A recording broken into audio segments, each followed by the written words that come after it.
Bonjour à toutes et à tous, merci beaucoup d'être présents pour ce webinaire co-organisé par le Collège des directeurs du développement durable et Planète Score. On vous remercie de passer ces 2 prochaines heures à nos côtés. Vous avez été très nombreux à vous intéresser au sujet de la CSRD dans l'agroalimentaire avec près de 500 inscrits. Je m'appelle Rim Trabelsi, je suis directrice des partenariats Planète Score. Et j'animerai avec grand plaisir ce webinaire. Nous avons la chance d'avoir 5 intervenants qui vont nous apporter une vision panoramique et aussi à la fois très macro mais aussi opérationnelle sur les enjeux de la CSRD. On espère que ça pourra répondre à toutes vos questions. Nous aurons donc les éclairages de Sabine Bonneau du dispositif Planète Score, Fabrice Bonifay, président du C3D, Domiti Chavat, experte RSE chez Optime Ressources, et les mises en perspective de Damien Vedder, directeur du cabinet de la présidence Apivia Massif Mutuel, et Benoît Miribel, président de la fondation One Sustainable Health et conseiller du CESE. Il y aura évidemment un replay que vous pourrez par la suite diffuser à vos collègues. Donc n'hésitez pas également à interagir dans la boîte aux questions et sur le chat. Merci beaucoup et je passe la main à Sabine. Ça marche. Merci beaucoup Rim. Bonjour à tous, ravie de vous retrouver aujourd'hui. Donc ce webinaire qui est co-organisé avec le C3D, représenté aujourd'hui par Fabrice, son président, est centré donc sur la CSRD. On va rentrer dans le détail de ce que cet acronyme signifie et ce qu'il y a derrière en termes d'action. Il était sous-titré simplifié pour agir. Donc on est vraiment dans cet objectif-là de vous éclairer le plus pragmatiquement possible sur ce que cette nouvelle réglementation représente et pour qui et pour quand. Je vais vous décrire quand même très rapidement d'où on parle côté Planète Score. Rim a également évoqué les temps de questions-réponses. On en a à plusieurs moments dans le webinaire. Donc, n'hésitez pas à poser vos questions dans la discussion de manière à ce qu'on les rassemble pour les traiter par sujet, par enjeu. On a également reçu des questions assez nombreuses avant le webinaire via le formulaire d'inscription. Certaines d'entre elles concernaient l'affichage environnemental. Donc, sur ces sujets-là, on vous invitera à soit attendre le webinaire prochain qui est dédié à ce sujet, soit de regarder le webinaire précédent, celui du 17 octobre, sur lequel on avait également beaucoup de participants, je crois à peu près 240, qui traitent spécifiquement de ce sujet. Voilà, donc pour ce qui est de Planète Score, c'est une structure bicéphale. La marque est détenue par un fonds de dotation qui est une structure d'intérêt général. C'est un fonds scientifique gouverné à 80% par des scientifiques, des experts et 20% par des associations, strictement indépendant de toute entreprise, toute filière, tout acteur économique. Donc ça, c'est un point extrêmement important puisque c'est unique. On n'a pas sur le marché à notre connaissance de dispositifs de cette nature. Et Planète Score, l'entreprise à mission, dans laquelle Rim, moi et d'autres ont la chance de travailler, déploie le dispositif auprès des acteurs. Donc Planète Score est un outil d'information consommateur indépendant et d'évaluation, d'éco-conception de l'offre des industriels dans le secteur food. Il est né sous l'impulsion de la société civile parce que des associations de consommateurs, des ONG, des associations, des collectifs étudiants et des collectifs de producteurs ont souhaité qu'émerge un dispositif indépendant destiné à donner de la transparence dans le secteur de l'agroalimentaire et à valoriser avec de la nuance les pratiques favorables qui sont déployées sur le terrain. Aujourd'hui, ce dispositif est présent dans 12 pays, enfin auprès d'entreprises dont les sièges sociaux sont dans 12 pays. Il est déployé on-pack dans plus de 30 pays, donc au-delà de l'espace même européen. Et nous travaillons en B2C, donc information consommateur, en B2B pour les fabricants intermédiaires de la chaîne de valeur et en restauration à foyer. C'est aujourd'hui le dispositif donc le plus déployé en Europe, parrainé par Emery Jacquilla. Il y a vraiment beaucoup de très belles énergies et de bonnes fées autour de Planète Score depuis le début. donc Emery Jacquia qui est venu avec nous jusqu'à Bruxelles pour parler de Planet Score. Et on intervient également à la demande pour diverses institutions. Je ne vais pas toutes les citer, mais on est intervenu 2 fois à la demande de la FAO, notamment pour la façon dont on contribue aux ODD. Et le dispositif est également inscrit dans un document que je vous invite à consulter sur la transition agroécologique, signé donc, publié par le gouvernement ce printemps, à la fois Planet Score, qui est dans ce texte le seul dispositif d'information consommateur, et le tiroir biodiversité qu'on a conçu qui s'appelle BioSyscan. Voilà, et juste comme qu'on va beaucoup parler d'enjeux agri aujourd'hui, on a récapitulé ici les enjeux qui sont cités dans ce texte, que vous les ayez en tête quand même quand on parle de durabilité des systèmes agroalimentaires, où une assez grande partie pèse sur l'amont agricole.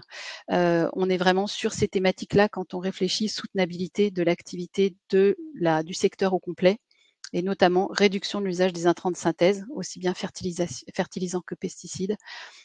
Toutes les questions autour de la diversité des assolements, les itinéraires techniques, la couverture des sols, bien sûr, la préservation des masses d'eau, point très important qu'on évoquera également, tout ce qui est autour de la biodiversité, l'augmentation des ligneux, à la fois pour la biodiversité et pour le carbone, donc haies, agroforesterie, l'extensification de l'élevage, point très important, qui n'est pas une évidence dans certaines trajectoires qui peuvent être prises aujourd'hui par les entreprises, et réduction de la déforestation importée.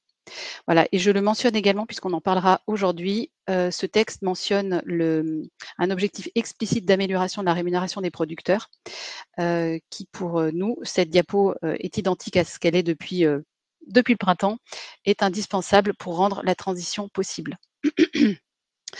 Pour ceux qui doutent qu'on puisse évaluer la biodiversité sur le système agroalimentaire et agricole notamment, on peut le faire. Donc, on vous invitera à aller, pour ceux qui ne le connaissent pas, aller regarder la méthodologie détaillée de BioSyscan. Et en tous les cas, ce qui est certain, c'est que pour évaluer, il ne faut pas se tromper de métrique. Donc, nous, on s'est fondé sur le cadre conceptuel des limites planétaires, dont vous le savez certainement, 6 des 9 sont déjà largement franchis. Et les plus franchis le sont par le système agroalimentaire. Et l'agriculture est la principale cause, mais aussi la principale victime du dépassement des limites planétaires. Donc pour notre part, ce n'est pas un constat qu'on prend négativement, c'est un constat qu'on prend positivement en se disant qu'on a une responsabilité énorme, mais des marges de manœuvre énormes pour améliorer la situation. Et comme vous le voyez ici, donc en petit point noir, c'est la contribution du secteur. La biodiversité est centrale puisqu'elle impacte les 3 limites planétaires les plus franchies. Et un point important également, c'est que bien que nous mentionnions sur l'étiquette changement climatique, bien que évidemment on traite ce sujet-là, le climat n'est pas la bonne clé d'entrée en fait pour gérer la soutenabilité du secteur agroalimentaire. Il faut gérer ce sujet, mais pas en commençant par ça. Et dans les évaluations également du secteur, puisqu'on va parler pas mal d'environnement, mais attention, il y a aussi d'autres enjeux qu'il ne faut pas omettre. Et là, vous avez sur ce schéma-là une visualisation de l'augmentation de l'obésité à l'échelle internationale, continent par continent, à l'échelle de 30 ans. Et ça, c'est un fardeau qui est en train de commencer à peser excessivement lourd sur les systèmes de santé, pour ne citer que ce compartiment-là de l'économie. Voilà, donc ça, ce sont aussi des enjeux, obésité, diabète, maladie cardiovasculaire, cancer, sur lesquels on reviendra, mais qui ne peuvent pas passer à la trappe quand on regarde sur quoi les entreprises du secteur agroalimentaire sont attendues aujourd'hui, puisqu'on parle de CSRD. Et en clair, avant de rentrer dans tous les détails sur lesquels on va traverser aujourd'hui la réglementation, notamment avec Domitille, les enjeux sont la santé, et notamment toutes les questions autour de la malbouffe et des polluants, l'équité, la rémunération juste des producteurs, l'environnement et donc la protection des communs, voire la régénération et la relocalisation. Il faut garder quand même en tête ces grands enjeux-là avant de s'engouffrer en fait dans le suivi de data point, etc. Donc la CSRD, c'est quand même une opportunité qu'à notre sens, il faut saisir, de mettre en ordre toutes ces informations et toutes les données que vous pouvez avoir pour créer de la transparence et fonder les allégations que vous portez sur le marché, sur ces différents sujets, et porter ces allégations jusqu'aux consommateurs de manière étayée. Et ça va permettre également de caractériser de manière propre les dynamiques de type régène, à impact positif, agroécologie ou responsable, bon pour la planète, bon pour la santé. Voilà. En fait, la CSRD, c'est une façon d'objectiver ces différents sujets. Et je passe la parole à Fabrice.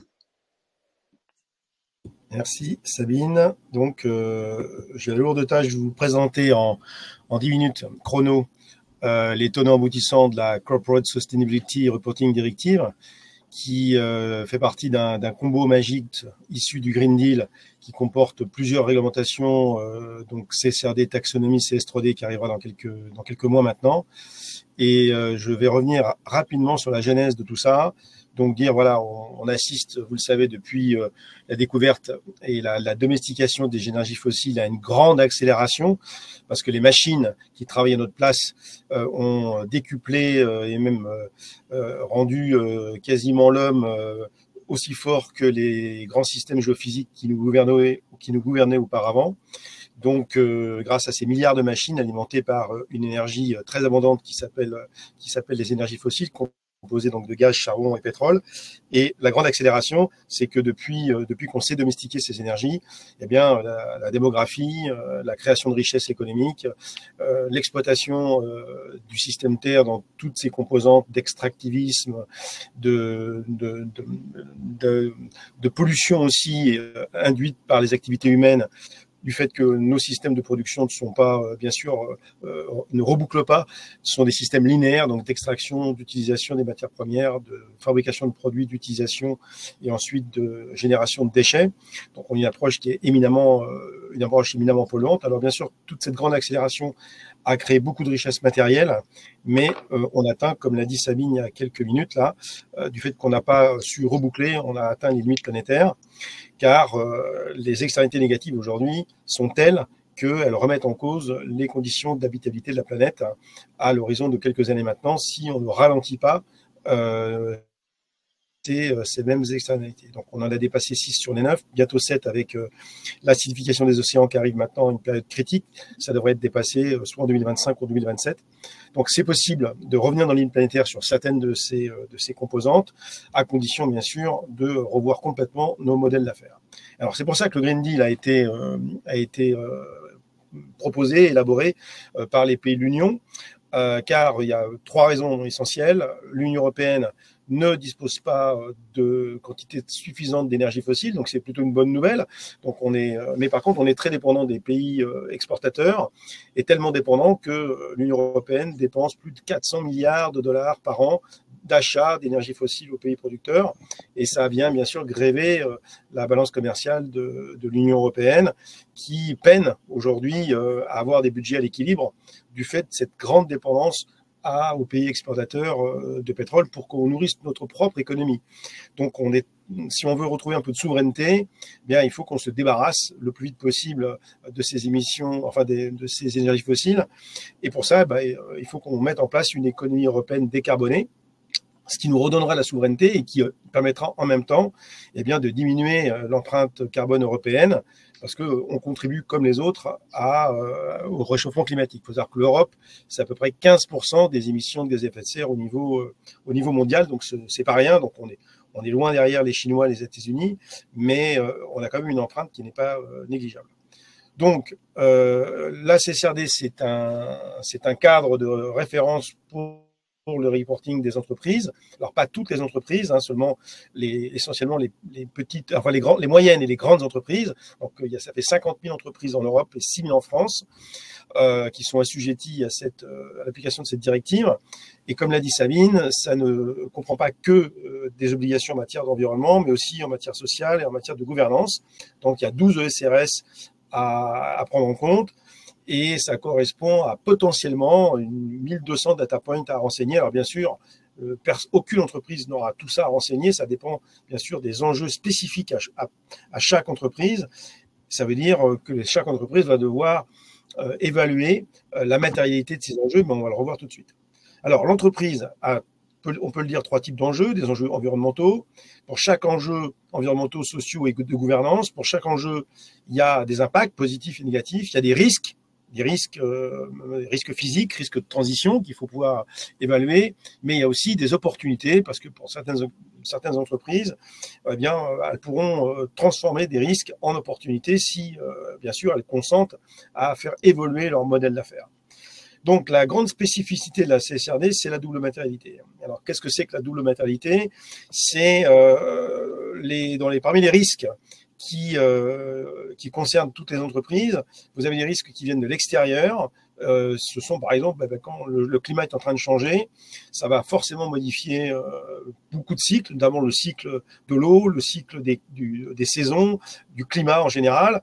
Et ça va forcément obérer le fonctionnement de certaines entreprises, notamment dans le secteur de l'agriculture. Et il va falloir intégrer ces risques-là parce que ça peut avoir des coûts considérables d'avoir ces variations énormes dans qu'on appelle aujourd'hui les dérèglements climatiques. Parce que le problème, c'est pas le réchauffement moyen, mais c'est les écarts autour de la moyenne qui vont poser problème aujourd'hui dans nos économies. Donc, il faut le prendre en compte, évidemment, prendre en compte ces impacts financiers, mais il faut aussi prendre en compte, et ça c'est nouveau, le fait qu'une entreprise ne peut pas fonctionner sans provoquer des impacts négatifs, des impacts positifs aussi, mais aussi des impacts négatifs. Et l'entreprise maintenant doit être redevable de la quantification de ces impacts négatifs vis-à-vis de la société civile et vis-à-vis des parties prenantes. Et donc, l'entreprise doit avouer combien elle émet de gaz à effet de serre, combien elle artificialise des sols, combien elle utilise de matières premières, comment elle utilise les écosystèmes. Et elle doit expliquer comment elle va réduire son empreinte environnementale globale de manière à progressivement atteindre une espèce de neutralité à l'horizon 2050 pour le climat et, si possible, mettre en place des processus de régénération pour réparer toutes les bêtises qui ont été conduites depuis le début de l'ère industrielle. Donc, tous les ans, l'entreprise va devoir raconter où elle en est de la mise en place de son plan de transition.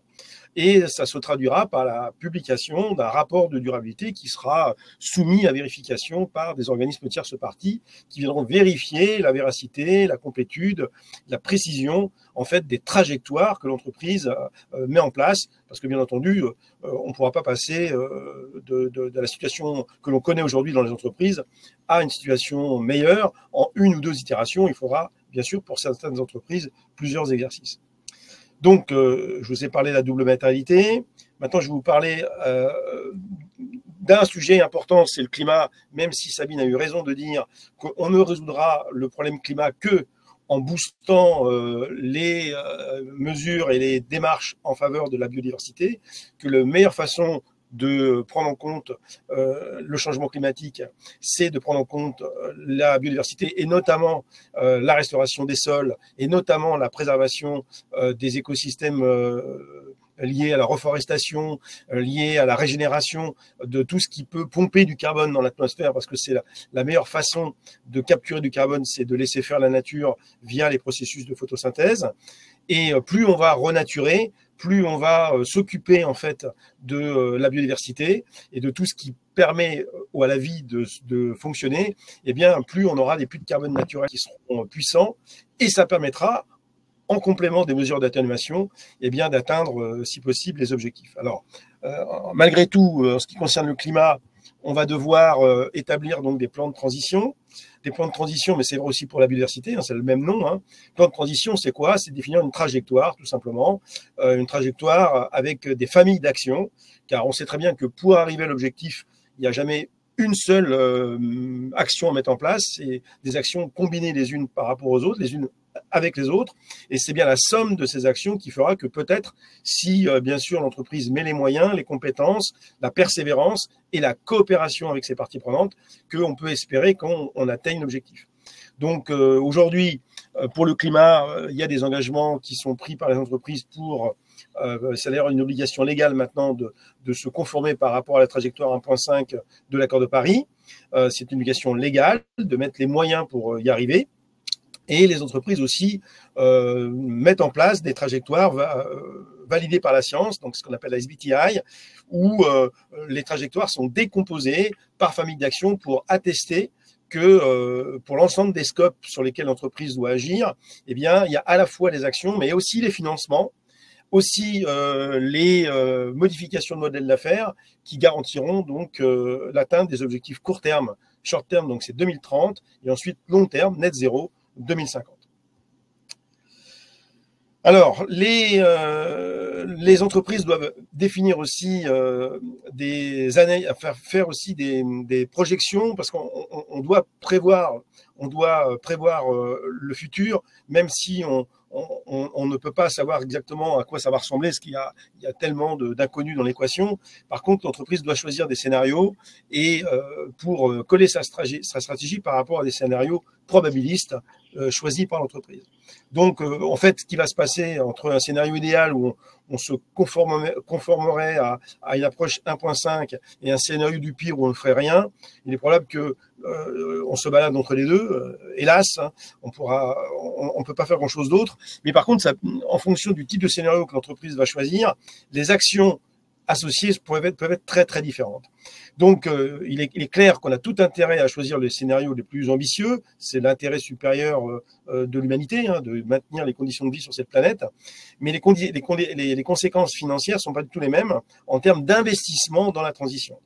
Et ça, il faut le faire comprendre, bien sûr, aux actionnaires, parce qu'on ne pourra pas, bien entendu, faire de la transition juste et la transition à la hauteur des enjeux sans des investissements massifs dans certaines industries. Alors, c'est pas vrai dans toutes les industries, mais dans certaines industries, ça va nécessiter des investissements énormes qui vont devoir être expliqués, en fait, aux parties prenantes, car ça va être difficile de maintenir la même rentabilité, la même profitabilité, alors même qu'on va devoir faire des investissements qui sont quasiment des efforts de guerre pour arriver à se débarrasser de pratiques écocides de l'industrie d'aujourd'hui. Alors, il est clair que in fine, il va falloir rendre des comptes. C'est ça d'ailleurs le but du jeu de la CSRD, c'est d'avoir pour toutes les entreprises la possibilité d'avoir un rapport de durabilité à base comparable pour comparer les entreprises entre elles et faire en sorte d'avoir une harmonisation par le haut des pratiques des entreprises, de manière à ce que les plus engagées, les plus sincères, celles qui font le plus d'efforts, eh bien, elles deviennent, que ce soit les entreprises référentes, à partir desquelles les autres vont pouvoir se comparer et se rapprocher de l'excellence. Et donc, c'est ça qui est intéressant, parce qu'avec les approches d'aujourd'hui, c'est très difficile de discriminer les entreprises les unes par rapport aux autres, parce qu'il y a le cadre de référence n'était pas commun. Avec un cadre de référence maintenant qui va être complètement commun, au moins pour les grandes entreprises, ça sera beaucoup plus facile de voir celles qui font des efforts et celles qui n'en font pas. Autre chose aussi, c'est le problème du modèle d'affaires. Alors, le modèle d'affaires, ce qui est très important de comprendre, c'est qu'on ne pourra pas mettre en place des approches vertueuses dans les entreprises si on ne touche pas au modèle économique. Donc, les mesures éco-gestes ou les économies qu'on pourra faire ici ou là, ou le recours à des énergies décarbonées, etc., ne suffiront pas pour avoir des approches net zéro à l'horizon 2050, et 2050, c'est demain. Donc, ce que nous, on préconise, en tout cas au C3D, c'est d'avoir une lecture objective, en fait, du fonctionnement de l'entreprise aujourd'hui, où on est sur des modèles d'affaires qui sont linéaires, hein, d'extraction, de fabrication des produits, d'utilisation du produit par les clients et ensuite de destruction. Ça, c'est pour, bien sûr, les modèles d'entreprises qui ne sont pas dans le secteur alimentaire, qui sont dans le secteur marchand classique de produits manufacturés. C'est différent pour l'agriculture, évidemment, parce qu'on mange le produit, alors que dans la plupart des autres secteurs, on ne mange pas le produit reste. Et donc, ce que propose le législateur, sans l'imposer, parce que c'est difficile pour eux de l'imposer, c'est de réfléchir à des modèles d'affaires alternatifs où en fait on va vendre l'usage du produit et on va inciter les manufacturiers, les entreprises à rester propriétaires de leurs produits de manière à ce que les produits soient conçus d'une façon ultra durable pour qu'ils durent le plus longtemps possible, donc moins de recours à l'extraction pour en fabriquer toujours plus, mais on vend l'usage du produit, donc on passe à ce qu'on appelle à l'économie de la fonctionnalité, qui permettra donc de jouir de tout le progrès matériel dont on a besoin pour la vie moderne, sans avoir en permanence à fabriquer tout le temps des produits qui viennent extraire des matières premières dans la nature et donc obérer le bon fonctionnement des écosystèmes et surtout venir en compétition avec les espaces dont les espèces vivantes ont besoin pour se développer. Et donc, cet extractivisme participe beaucoup à la destruction et l'érosion de la biodiversité. Donc, ce qu'on propose, nous, au C3D, pour répondre au mieux à la CSRD, c'est les principes de l'entreprise régénérative. Et c'est exactement ce que certaines pratiques agricoles devraient, commencent à faire et font depuis quelques années. Ça va tout à fait dans le bon sens. Donc, c'est sauver la biodiversité pour sauver le climat. Et c'est exactement ce qui va vous être raconté après, je pense. Donc, je n'insiste pas là-dessus. Ce que je voulais vous dire pour finir, c'est qu'il ne faut pas du tout prendre en compte la CSRD comme une punition. Il y a aussi, on entend aussi en ce moment des mouvements patronaux qui disent que oui, c'est très administratif, très bureaucratique, que ça va gréver la compétitivité des entreprises. Tout ça, c'est complètement faux. Au contraire, comme l'Europe n'a pas de ressources minérales, comme l'Europe n'a pas de ressources fossiles, on a intérêt à devenir les plus frugaux possible sur l'utilisation de ressources. On a intérêt à devenir les plus frugaux possible sur l'utilisation des énergies fossiles parce que ça nous coûte très très cher. Et comme ces normes-là, ces directives-là ont un principe d'extraterritorialité, les entreprises étrangères qui vont vouloir venir exporter leurs produits dans l'Union européenne vont devoir appliquer en fait cette même directive, ce qui mettra à égalité de normes les entreprises européennes et les entreprises étrangères qui voudront venir importer leurs produits dans l'Union. Donc, comme ces normes sont très ambitieuses, vous l'avez compris, elles obligent les entreprises à re-questionner le modèle d'affaires, ça tire tout le monde vers le haut, et donc on a tout intérêt, bien entendu, à faire en sorte que la CSRD ne soit pas dénaturée, ne soit pas trop simplifiée, ça n'a pas de sens, qu'on donne un principe de progressivité pour que laisser aux petites entreprises qui n'ont pas l'habitude de ce type d'approche, le temps de se mettre à niveau, évidemment, mais par contre, pour les grandes entreprises, il faut maintenir le même calendrier. Voilà ce que je voulais vous dire.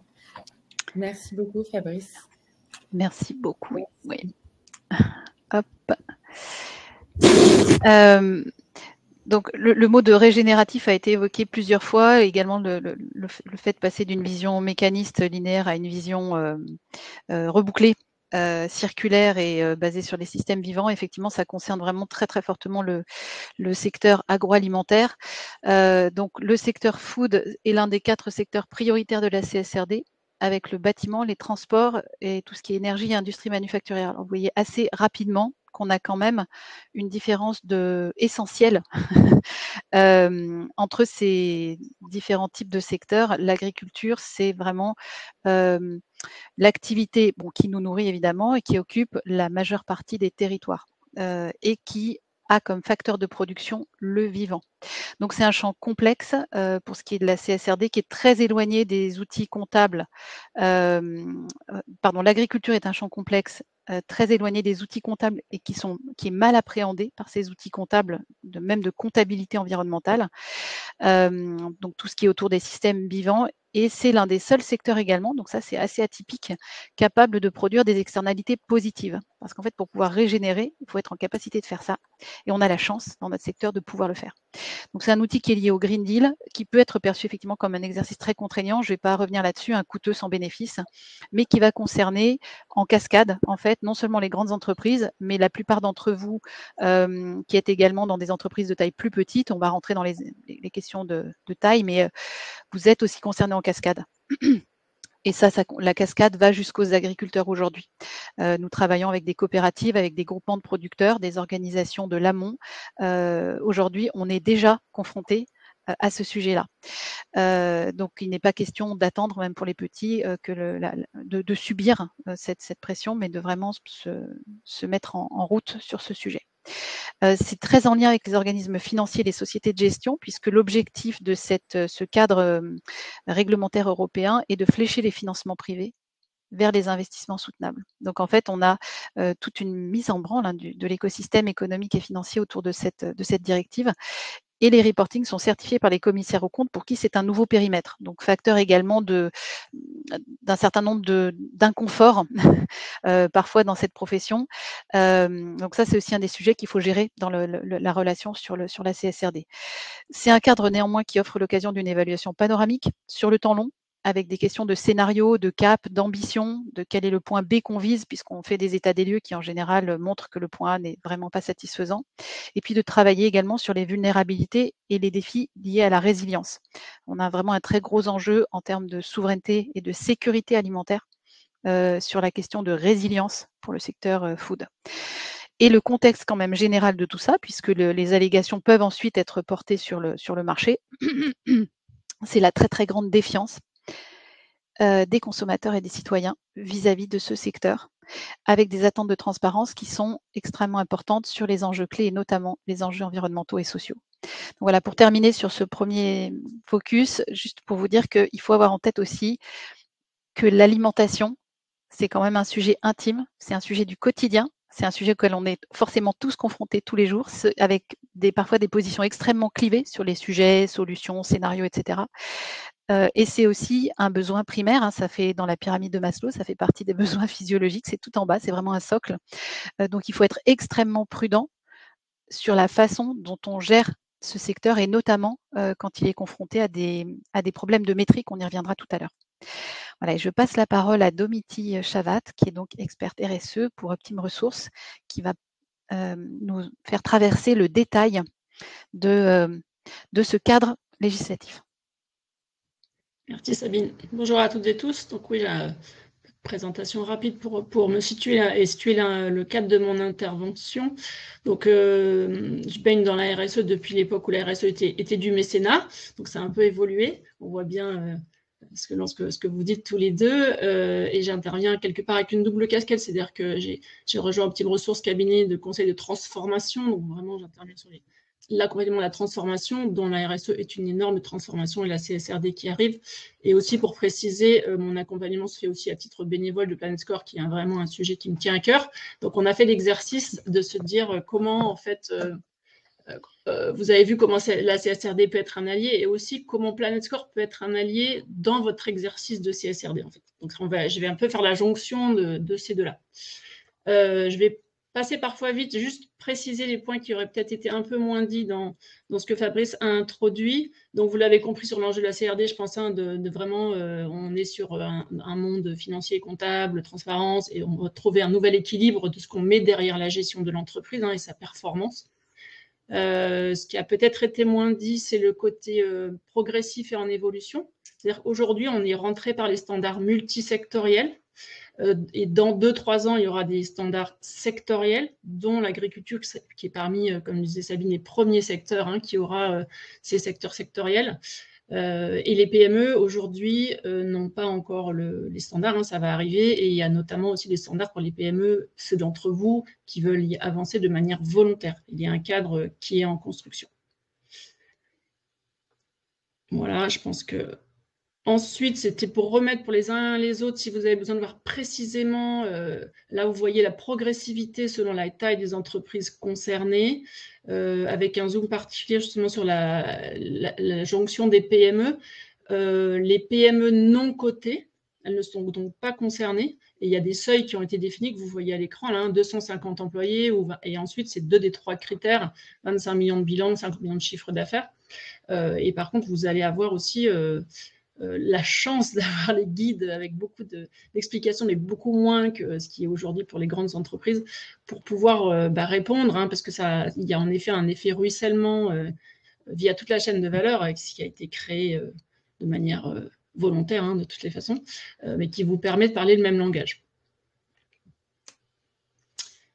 Voilà, pour le pourquoi, je pense que vous avez très bien entendu avec Fabrice, on est vraiment dans un entonnoir, dans un ancrage scientifique, politique, limite planétaire. Alors, c'est pas que le Green Deal, hein. Nous, on est vraiment la CSRDC, le Green Deal, mais mondialement, le problème est vraiment mondial, comme vous le savez. Cet ancrage réglementaire, il date pas d'hier, hein, il a plus d'une vingtaine d'années en France, sur la loi NRE, NFRD, voilà. Donc, aujourd'hui, on passe vraiment à un autre cap. Et un cap, comme on l'a dit, où ça vient s'ancrer vraiment dans la finance. L'esprit de la loi, ce qu'on aimerait, et c'est la base de ce qu'on va expliciter ensuite sur l'exercice avec Planet Score, c'est que dans l'intention, on est vraiment sur comment on accompagne l'économie face à la fragilité des frontières planétaires, que vous voyez sur le visuel qui est illustré par l'environnement, hein, tout en bas, en répondant aux besoins sociaux de toutes et tous avec équité. On aime bien utiliser cette illustration parce qu'en fait, c'est juste pour rappeler, comme un wedding cake, un gâteau de mariage, si l'environnement fissure, le reste fissure. Donc, la bonne santé de l'économie est complètement interdépendante son intérêt, c'est de mettre en avant l'environnement et la société pour pouvoir se développer correctement. Donc l'exercice, vous l'avez bien compris, c'est du reporting et surtout de la planification stratégique au service de cette intention.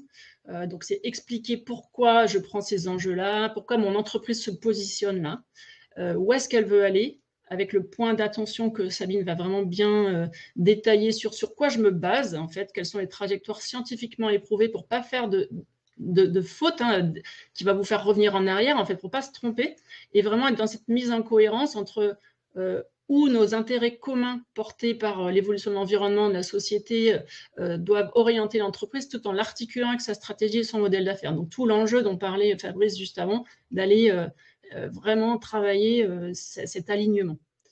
Vraiment le point de faire attention à la vision systémique que vous avez tous les deux dit, attention, c'est ce que j'ai fait aujourd'hui et qu'est-ce que je prévois demain pour garder cette vision systémique des 3 niveaux. Très bien. Ça, c'est ce que vous pouvez trouver un peu sur le portail RSE qui est très bien fait du gouvernement sur la partie visible, en fait, de c'est quoi appliquer la CSRD.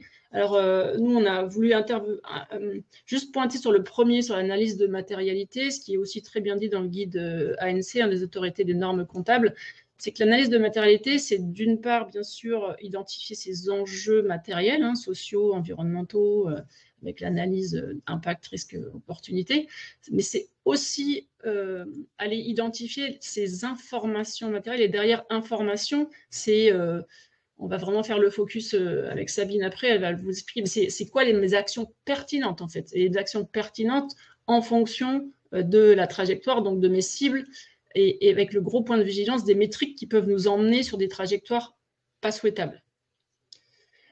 Et insister sur le pilotage de la transformation, c'est-à-dire que pour faire ça, il ne faut jamais oublier que c'est une transformation au sein de l'entreprise, donc il y a vraiment un côté implication de la gouvernance, implication des parties prenantes, montée en compétences, voilà, ouverture et l'accompagnement nécessaire. Alors les mots-clés que vous avez entendus, comme vous le savez, on change de périmètre, c'est-à-dire que quand on est en finance, le rapport de gestion côté financier il est vraiment sur son périmètre opérationnel. Là, on est sur un périmètre d'impact, donc on est sur l'ensemble de sa chaîne de valeur et on est sur 3 horizons de temps. Et c'est là où il y a souvent une concurrence des horizons de temps, on appelle ça comme ça, entre le domaine financier qui va plutôt être à 1 an, même s'il doit anticiper des choses, et les enjeux socio-environnementaux qui ont des visions horizons, dont parlait Fabrice sur les scénarios, beaucoup plus long terme. Donc, comment on gère cette tension ? Impact, risque et opportunité, vous allez souvent entendre IRO, donc voilà, c'est ce que disait Fabrice tout à l'heure. Donc, dans l'analyse, et on va faire avec Sabine tout à l'heure, à vous exposer, on va regarder l'analyse, d'abord commencer par c'est quoi les impacts en fait de l'entreprise, quelles sont les pressions qu'elle met, et elle en met forcément, quelles sont les pressions, et du coup, quelles sont aussi les vulnérabilités et dépendances qu'elle a, ce qui va amener à identifier les risques et opportunités importants.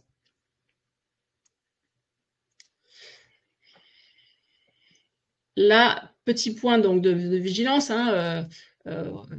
on le répète, mais il y a énormément de sujets dans ce qui est fourni par la loi, et c'est ça qui crée un peu une tension, de dire comment ne pas rentrer dans la lourdeur. Donc on est vraiment avec discernement. Ce qu'on retient, c'est que vous avez les 88 sujets qui sont un peu quand même des penses-bêtes, de dire attention, ces sujets-là, ils sont existants, comment je les prends en compte. Vous allez partir de ce qui existe un peu chez vous, bien sûr, de manière intelligente, gestion des risques, devoir de vigilance, dialogue avec les parties prenantes. Et après, les vrais points, on va dire comment j'intègre des parties prenantes qui sont experts de ces sujets, comme Planet Score, il y en a d'autres bien sûr, mais comment je peux être sûr que mes angles morts, ce que je ne connais pas, et parfois je ne sais pas que je ne sais pas, je m'entoure des bons experts pour être non seulement dans identifier les enjeux, mais pour aller jusqu'à identifier les actions pertinentes qui seront systémiques. Je laisserai, je sais que Sabine derrière reprendra tout l'ensemble des sujets qu'on a justement fait l'exercice de travailler ensemble et que Fabrice a présenté avant. Moi, je vais insister sur, parce que la norme, elle en parle, mais de par le fait qu'on est au début, en fait, qu'on a une courbe d'apprentissage, on va avoir une tendance de ce qu'on voit à se focaliser sur l'obligatoire, à se focaliser sur le climat où il y a énormément de choses, à se focaliser sur le RH où il y a énormément de choses, ne pas oublier surtout les informations spécifiques à l'entreprise où comme on l'a dit juste avant, vous n'avez pas de normes sectorielles. Donc, mais ça ne veut pas dire que vous ne devez pas vraiment réfléchir à vos enjeux sectoriels. Et le dernier point sur lequel je vais insister, sur lequel Sabine illustrera également, et que on a très peu vu, c'est en effet l'exercice demande d'aller identifier mes enjeux de durabilité bruts, c'est-à-dire avant d'expliquer les actions que j'ai mises en œuvre. Par contre, il demande également d'analyser les actions qu'ils ont mises en œuvre pour voir si ces actions ont un impact ou des risques négatifs sur d'autres enjeux de durabilité. Donc la partie systémique. Ça, c'est vraiment un effet un point très important. Et terminer sur un peu les premiers constats de ce qu'on voit aussi et les points de vigilance. Comme on a vu, vous avez vos enjeux de matérialité. Après, vous allez arriver sur les choix. Les choix, quelles politiques, quelles actions, quelles cibles, quelles métriques, quels indicateurs. Donc là, le conseil, c'est d'utiliser à bon escient les principes donnés par la CSRD, appliqués ou expliqués. Exemple, si un enjeu est matériel pour vous, au hasard, pollution de l'eau, mais que vous considérez que cette année-là, vous n'avez pas, c'est pas le choix que vous allez faire en termes d'investissement, vous allez expliquer pourquoi. Vous pouvez ne pas le faire cette année et que vous le ferez après. Donc, il y a une progressivité aussi dans le pilotage, qui est quelque chose que les entreprises, vous savez très bien faire et qui sera vraiment un gros point de vigilance devant l'ensemble des informations pour faire des choix. Donc, vous amenez à faire des choix. Point de vigilance sur les métriques, je pense que Sabine vous l'illustrera tout à fait. On a une phrase qu'on aime bien utiliser chez Optime Ressources qui est « Dis-moi comment tu mesures, je te dirai comment je vais me comporter ». Si je vous donne un objectif individuel d'augmentation de chiffre d'affaires, ça risque de créer des tensions et l'objectif global de l'entreprise ne sera pas forcément atteint. Donc attention aux métriques qui focalisent beaucoup d'attention et qui n'emmènent pas forcément à la trajectoire globale souhaitée. Ce qui rebondit avec mon dernier point, qui est de dire l'optimum local, si on considère qu'un enjeu de durabilité, si je le prends en effet tunnel, attention, encore une fois, à l'optimum global qui est sur une trajectoire globale et pas uniquement sur un sujet. Donc le choix des trajectoires, comment vous allez les chercher, est-ce qu'on sont justifiés, on sait que les sujets sont complexes, on connaît donc les risques d'effet de cloisonnement, d'où l'intérêt d'avoir les parties prenantes comme PlanetScore qui soient là tout du long pour vous amener sur l'analyse des actions et leurs effets rebonds, et d'être vraiment sur un enjeu d'identifier les actions pertinentes pour être sur un impact systémique ou le régénératif, où on va faire les investissements intelligents. Voilà. Tout l'enjeu est là. Et donc, on a fait l'exercice avec Sabine, et je te laisserai peut-être, Sabine, reprendre les messages clés à partir de là, de se dire, voilà, vous allez consulter PlanetScore comme une partie prenante, qu'est-ce que ça pourrait donner? Donc, on vous invite vraiment, voilà, à vous ouvrir à la société civile et à être sur une avance de long terme. Merci beaucoup, Domitille. Alors effectivement, sur les messages clés, en fait, on a positionné ce sujet parce qu'on a eu beaucoup de questions là-dessus de comment PlanetScore peut accompagner ce mouvement. Ça fait partie des questions que vous nous avez posées en amont de ce webinaire. Il y a vraiment une diversité de parties prenantes et vous l'avez vu, nous, on est issus d'une impulsion collective et on vous invite à consulter, vous le verrez également dans la suite du diaporama, mais à consulter les parties prenantes pertinentes pour vos sujets. PlanetScore a une vision panoramique sur les enjeux environnementaux, sociaux, etc. Mais si vous êtes confronté, par exemple, à des enjeux ultra précis sur les pollinisateurs, vous avez des structures comme BeFriendly. Dans tout ce qui est enjeux sociaux en lien avec l'amont, vous avez les structures du commerce équitable, etc., etc. Donc, on va en lister un certain nombre, mais vous avez tout un panel de structures expertes en réalité, sur lesquelles vous pouvez vous reposer pour ce dialogue qui est une fois de plus pas un dialogue one-shot, c'est un dialogue de long terme. Je ne reviens pas sur le point de vigilance sur le risque de silotage, mais c'est vraiment un point très important puisque cette entrée par les data points peut produire ce type de risque et les commissaires aux comptes ne seront pas là pour vérifier que vous n'avez pas siloté. Les métriques et les normes sont largement imparfaites. Ça, c'est aussi un point à avoir en tête et on l'illustrera. Et ces métriques conditionne vos trajectoires. Donc, il faut également, dans l'exercice CSRD, que vous soyez très vigilant sur les métriques science-based que vous utilisez et connaître les controverses pour éviter des choix infondés ou des risques de backlash ou de boomerang.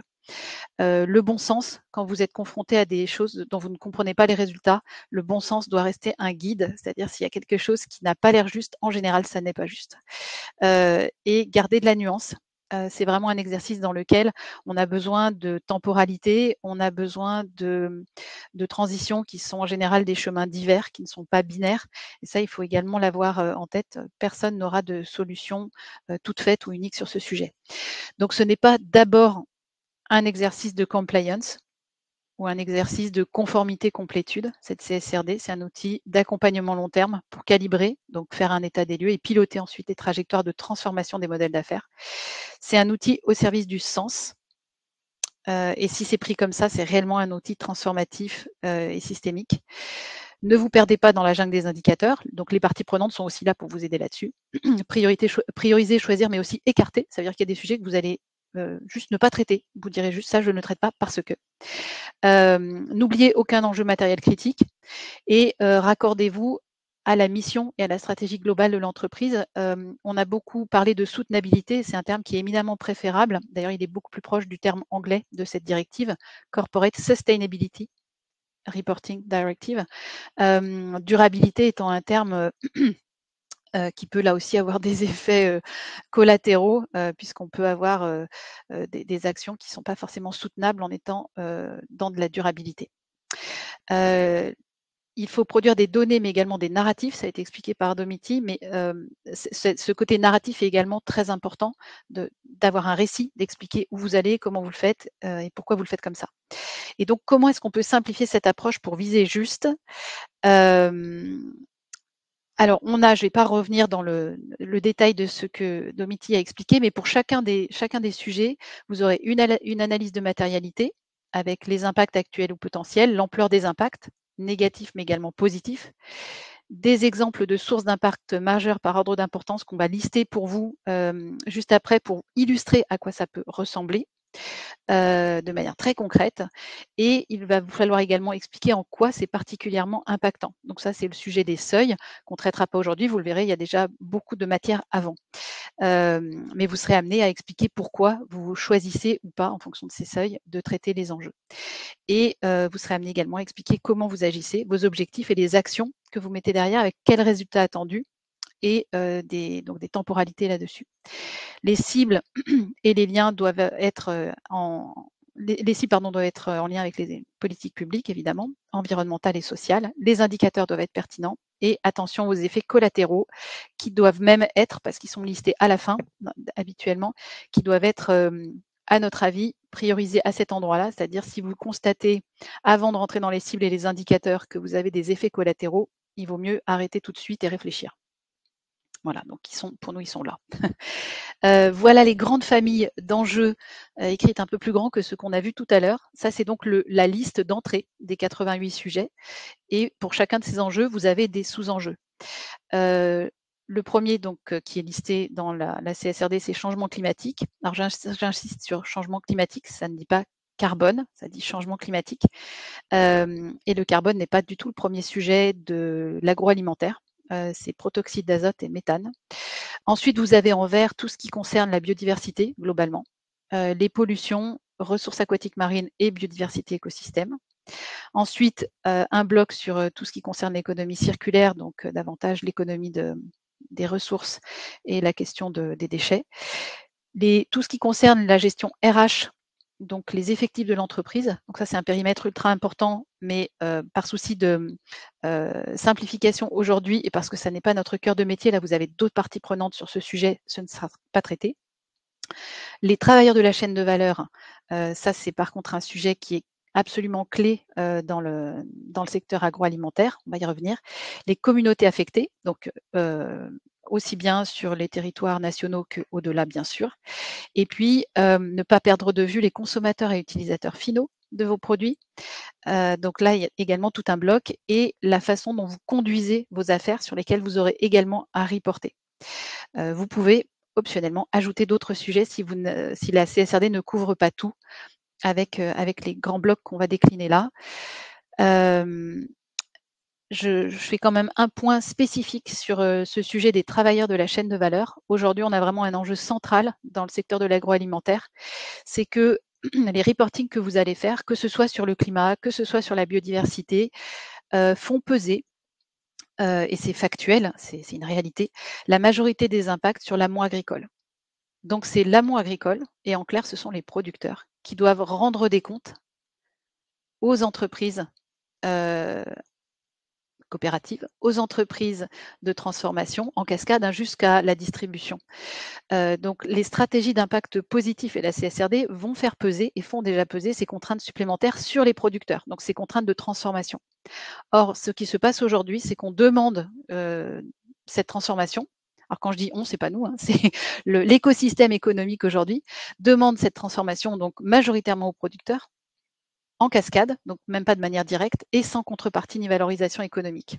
Comme l'a évoqué Fabrice, en fait, il y a un moment où ça n'est pas possible de rester sur ce type de business as usual. Il n'y aura pas de transition environnementale sans transition équitable au sein de la chaîne de valeur, aussi bien nord-nord que nord-sud. Donc ça, c'est un point important qui va d'ailleurs être l'objet d'une communication des ONG aujourd'hui, vers le gouvernement et vers le grand public pour alerter sur le fait que notamment la SNANC, la stratégie nationale alimentation climat, n'est pas suffisante sur cet enjeu-là. Et par ailleurs, les métriques climat qui sont utilisées majoritairement aujourd'hui laissent les éleveurs de ruminants sans solution pertinente en termes de trajectoire, alors que ces métriques font l'objet de controverses sur lesquelles je reviendrai tout à l'heure. Voilà, donc on a fait l'exercice d'identification des enjeux de soutenabilité sur chacun de ces paramètres. Tous ne concernent pas toutes les filières. Donc le crible qu'on vous propose aujourd'hui, qui est très large, constitue une première approche. Et évidemment, elle n'est pas exhaustive dans l'exercice que vous ferez au sein de vos entreprises. Vous irez forcément plus loin et vous élaguerez également tout un tas de sujets qui ne vous concernent pas. Sur le changement climatique, on a 3 sous-enjeux dans la CSRD. Adaptation au changement climatique, atténuation et consommation d'énergie. Et là, vous avez un exemple de la façon dont l'entrée, on n'ira pas plus loin que ça aujourd'hui, mais c'est déjà bien, sur chacun de ces enjeux et sous-enjeux, la façon dont on renseigne comment ça impacte les activités ou les actifs de l'entreprise sur la totalité de sa chaîne de valeur. Quels sont les impacts actuels, potentiels, à la fois positifs et négatifs. On classifie si ce sont des impacts positifs ou négatifs, et bien entendu, on est dans la majeure partie des cas en impact négatif, mais on a la capacité de faire du positif. Et puis, on a des exemples ensuite qu'on a produits ici, mais qu'il faudra renseigner de manière claire quand vous serez sur l'exercice, qui est quelles sont les sources majeures par ordre d'importance. Donc ça, c'est vraiment le canevas général, et c'est à chaque fois sur toute la chaîne de valeur. Et donc, par exemple, sur adaptation au changement climatique, donc là, l'impact, il est évident, hein, c'est un impact de vulnérabilité, résilience. L'impact actuel et potentiel, c'est déjà des baisses de rendement ou des rendements de plus en plus aléatoires. Hein. L'année qu'on vient de vivre est encore malheureusement une belle illustration. Et une baisse de la capacité de production, tout simplement. Donc ça, c'est quand même un point clé à la fois sur la baisse de la sécurité alimentaire, et puis la capacité également à exporter pour rééquilibrer un peu les balances commerciales et servir des marchés qui ont besoin des produits qu'on peut faire sur nos territoires. Donc, je ne vais pas décliner tous les exemples en détail, mais là, vous voyez que ensuite vous êtes amené à décliner ce que ça veut dire en termes de vulnérabilité, à quel type d'éléments, donc augmentation des températures, conditions climatiques extrêmes, manque ou excès d'eau, nouveaux ravageurs et pathogènes ou augmentation des pressions, variété ou race actuelle agricole ou en élevage peu adaptée au stress climatique ou hydrique, etc. Donc ça vous permet vraiment de regarder tout ce à quoi vous allez devoir répondre pour traiter cet enjeu si vous décidez qu'il est matériel pour vous, c'est-à-dire qu'il atteint un seuil de criticité sur lequel vous devez engager des efforts. Atténuation du changement climatique, deuxième sujet, mais sur lequel je vous l'ai montré tout à l'heure, l'agriculture a des marges de manœuvre qui sont relativement faibles, et c'est quand même un secteur qui est positionné tout en bas de la pyramide de Maslow, et sur lequel l'autorité nationale normes comptables, l'ANC, pardon, a évoqué lors d'un webinaire très intéressant également sur la CSRD qui a été fait par la coopération agricole en septembre. Donc, le représentant de l'ANC a évoqué que l'agriculture devait ne pas se soumettre aux mêmes exigences compte tenu des enjeux, notamment de sécurité alimentaire et également de marge de manœuvre réduite. Voilà, donc c'est un élément sur lequel on reviendra, mais c'est important d'avoir en tête qu'on peut aussi serrer les enjeux en fonction des criticités pour la société. Donc les enjeux clés en termes de changement climatique, néanmoins, il faut les gérer, ceux qu'on peut gérer, c'est-à-dire prioritairement les énergies fossiles et l'émission de protoxyde d'azote liées aux engrais de synthèse, tout ce qui est carbone lié à la déforestation, donc ça c'est lié à un certain nombre de matières premières importées, le méthane, mais attention, controverse sur les métriques méthane et notamment en lien avec tout ce qui est PRG, donc on y reviendra tout à l'heure rapidement, mais pouvoir réchauffant global du gaz, et puis tout ce qui concerne également les gaz des fluides frigorigènes. Voilà, il y a d'autres choses, mais globalement, là, vous avez l'essentiel. Atténuation du changement climatique, on a également là la capacité de faire du positif. Alors, je vais passer un tout petit peu de temps sur cet exemple, puisque c'est rare de pouvoir faire du positif. On a cette chance-là dans le secteur agroalimentaire, notamment avec le stockage de carbone dans les sols, alors qu'il y a un stockage plus ou moins pérenne, donc là aussi attention aux métriques, mais avec globalement la capacité de travailler très positivement pour le climat sur les prairies à condition qu'elles soient pâturées, sur tout ce qui est ligneux, donc arbres dans les haies ou en agroforesterie, tout ce qui est autour des rotations, des techniques culturales simplifiées, des couverts végétaux, donc la couverture des sols, et la fertilisation organique versus minérale, bien entendu, ce qui est d'ailleurs très en lien avec le dernier point, qui est la rotation avec des légumineuses. En termes de consommation d'énergie, là pareil, je ne vais pas rentrer dans les détails, mais fabrication de fertilisants, c'est du gaz majoritairement russe en France, fossile. Les transports, optimiser les logistiques, raccourcir les trajets, etc. Les serres chauffées, hors saison énergie fossile. Les processus de transformation, là, on a tout un tas de sujets, je pense que les entreprises travaillent déjà et qui sont aussi des sujets d'optimisation pour diminuer les coûts, mais ça permet aussi de diminuer les consommations d'énergie. Et puis tout ce qui est fluide, isolation, etc. Ça, c'est le premier bloc, climat. Donc, il y a déjà pas mal de choses à dire là-dessus, mais une fois de plus, voilà ce qu'on trouve également dans la CSRD. Ça, c'est le premier des 3 blocs biodiversité. Les pollutions, pollution de l'air, de l'eau, des sols, des organismes vivants et des ressources alimentaires, substances préoccupantes, substances extrêmement préoccupantes et microplastiques. Donc ça, ce sont les items listés par la directive, sur lesquels il va falloir expliquer si vous les prenez ou pas, et si vous ne les prenez pas, pourquoi vous ne vous sentez pas concerné. Donc, sur pollution, pollution de l'air typiquement, et là, une fois de plus, c'est une proposition non exhaustive d'illustration. Beaucoup des enjeux nous semblent excessivement matériels pour le secteur. Et ce sont des réalités scientifiques. Pollution de l'air, on a notamment tout ce qui affecte les personnes, mais également les écosystèmes, ammoniac, particules fines, des odeurs, des problèmes d'acidification, etc. Donc ça, c'est en lien avec notamment les pesticides, en particulier les plus volatiles, prosulfocarbe, pendiméthaline, etc. L'ammoniac, les oxydes d'azote. Donc voilà le genre de bilan sur lequel il va falloir vous positionner. Pollution de l'eau, là on est sur des pollutions durables et parfois non réversibles des masses d'eau qui peuvent rendre la potabilisation coûteuse, voire très incertaine à ce stade sur certains métabolites, chlorothalonil, métolachlore, etc.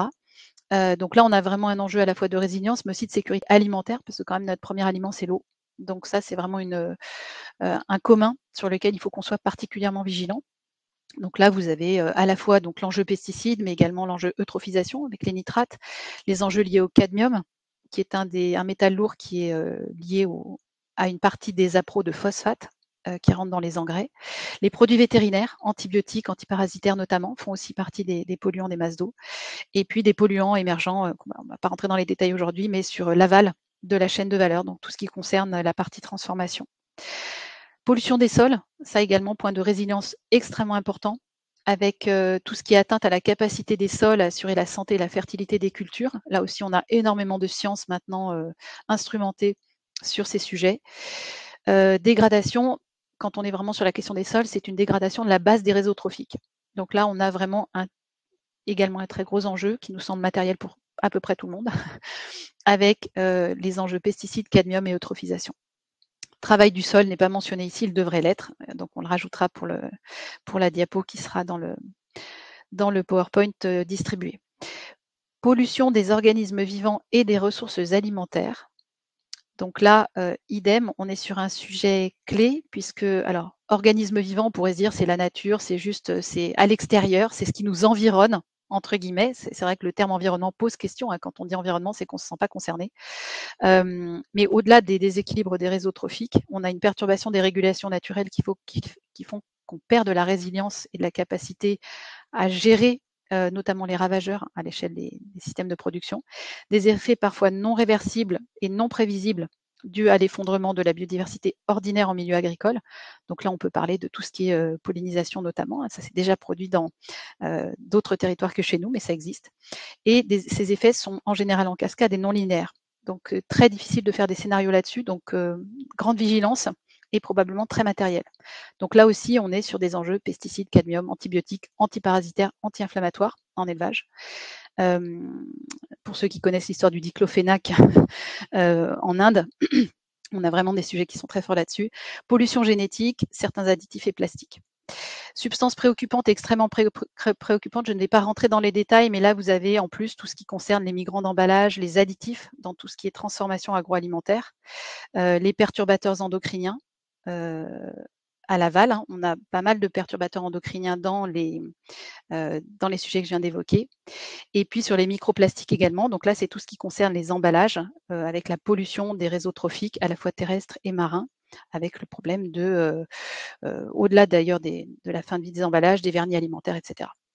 Donc vous le voyez, déjà premier message pour les entreprises qui travaillent beaucoup sur les emballages, c'est important, mais ça n'est pas le seul sujet sur les pollutions. Et là, vous avez également, ça c'est peut-être quand même une chance dans le traitement des sujets, c'est qu'on se rend compte quand même qu'il y a beaucoup d'enjeux ou d'activités ou de sources majeures qui sont communs. C'est-à-dire que traiter la pollution de l'air, de l'eau, des sols, etc., ou des substances préoccupantes va quand même reboucler très rapidement sur les mêmes sujets dans vos chaînes de valeur. Donc ça permet quand même aussi de cibler l'effort et de se dire quand un sujet apparaît 3 fois, 5 fois, 10 fois, c'est qu'il faut vraiment le traiter et qu'on ne pourra pas justifier que c'est un enjeu non matériel. Biodiversité écosystème, donc deuxième bloc biodiversité, qui a ce titre-là, avec, là je ne vais pas rentrer dans les détails, on ne va pas faire un tableau sur chacun des sous-enjeux, mais là vous avez la liste exhaustive de chacun des sous-enjeux listés dans la directive, avec notamment le changement d'usage, le changement d'affectation des terres. Les pollutions sont recitées à cet endroit-là. L'incidence sur l'état des espèces, donc les risques d'extinction, les incidences sur l'état des écosystèmes, donc notamment imperméabilisation des sols qui peuvent nous concerner assez directement.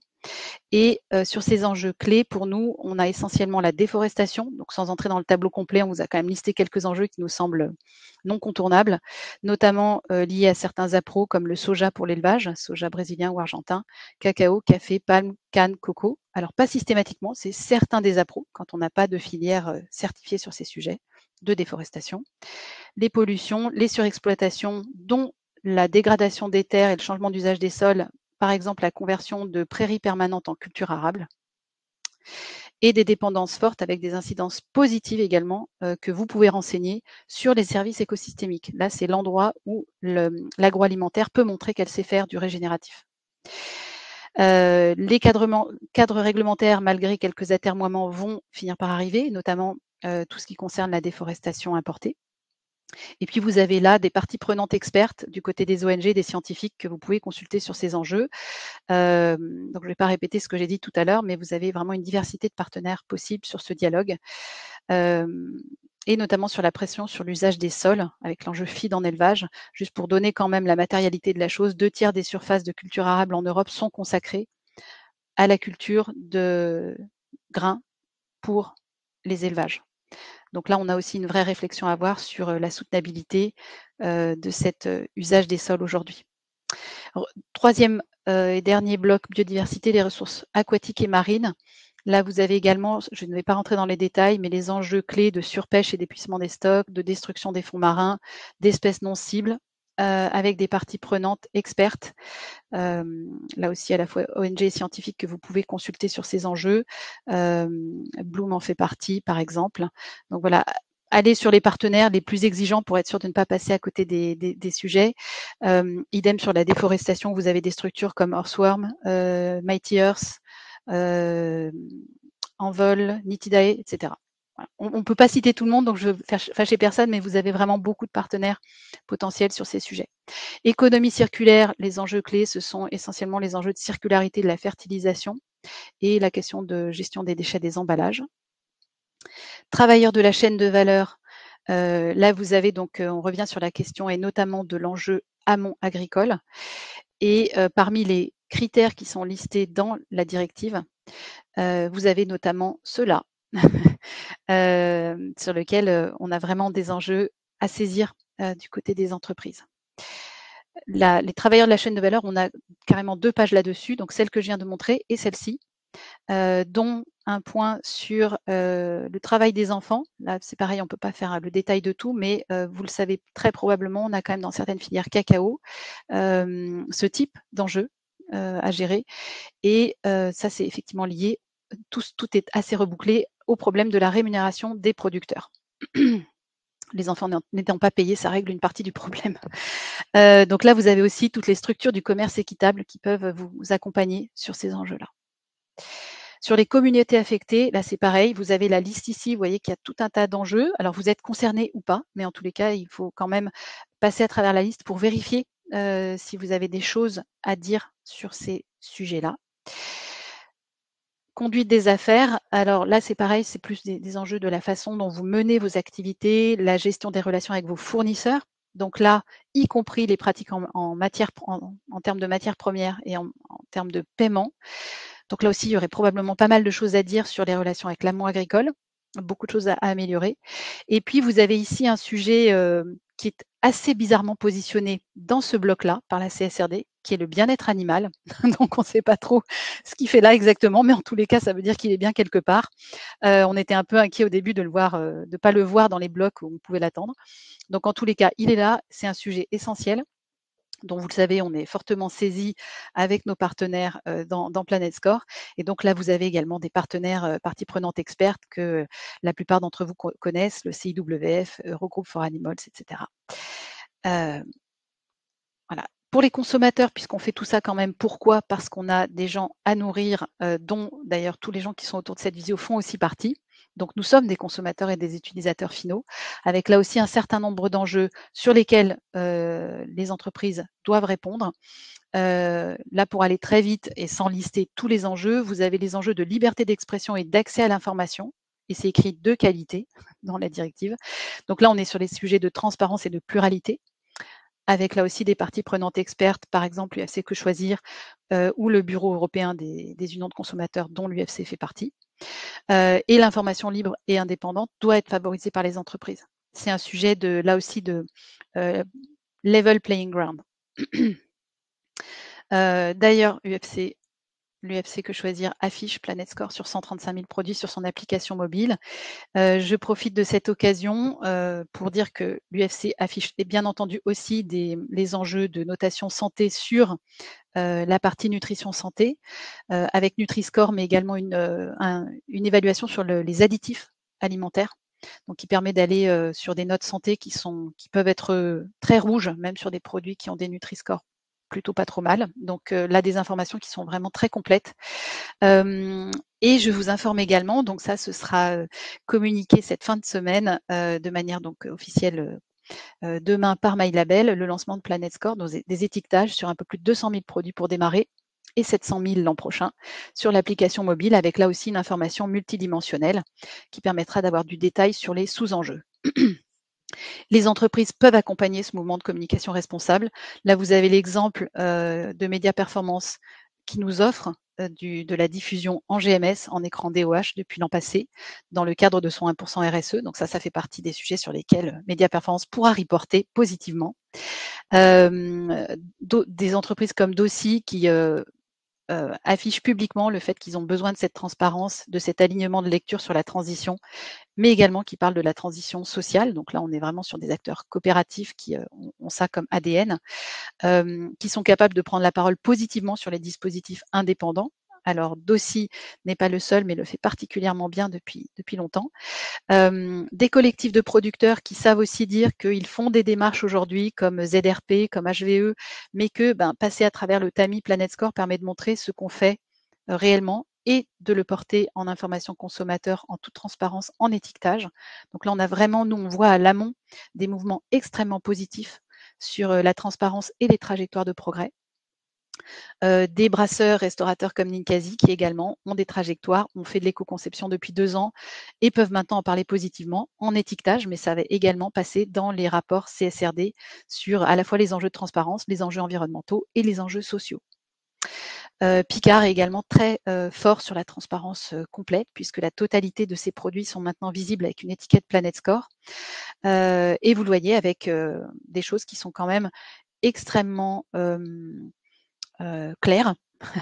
Là, il n'y a pas de tabou et Picard a observé, donc ça c'était juste avant l'été pour le lancement, un très fort appétit des consommateurs pour cette information. Il y a eu en quelques semaines plus de 400 000 clics sur les étiquettes Planet Score pour avoir le détail, avoir la pédagogie qui est d'ailleurs offerte sur le site de Picard de manière détaillée sur ce qu'est cet étiquetage. Et Picard va jusqu'à l'enjeu de valorisation des démarches des producteurs. Donc ça, c'est également un point important et vous le voyez, on insiste un peu sur l'aspect systémique de tout ça. Picard travaille depuis plusieurs années sur des filières qui s'appellent Apileg de transition écologique, notamment sur les bassins. Alors là, on était en Bretagne, mais sur des bassins de production français.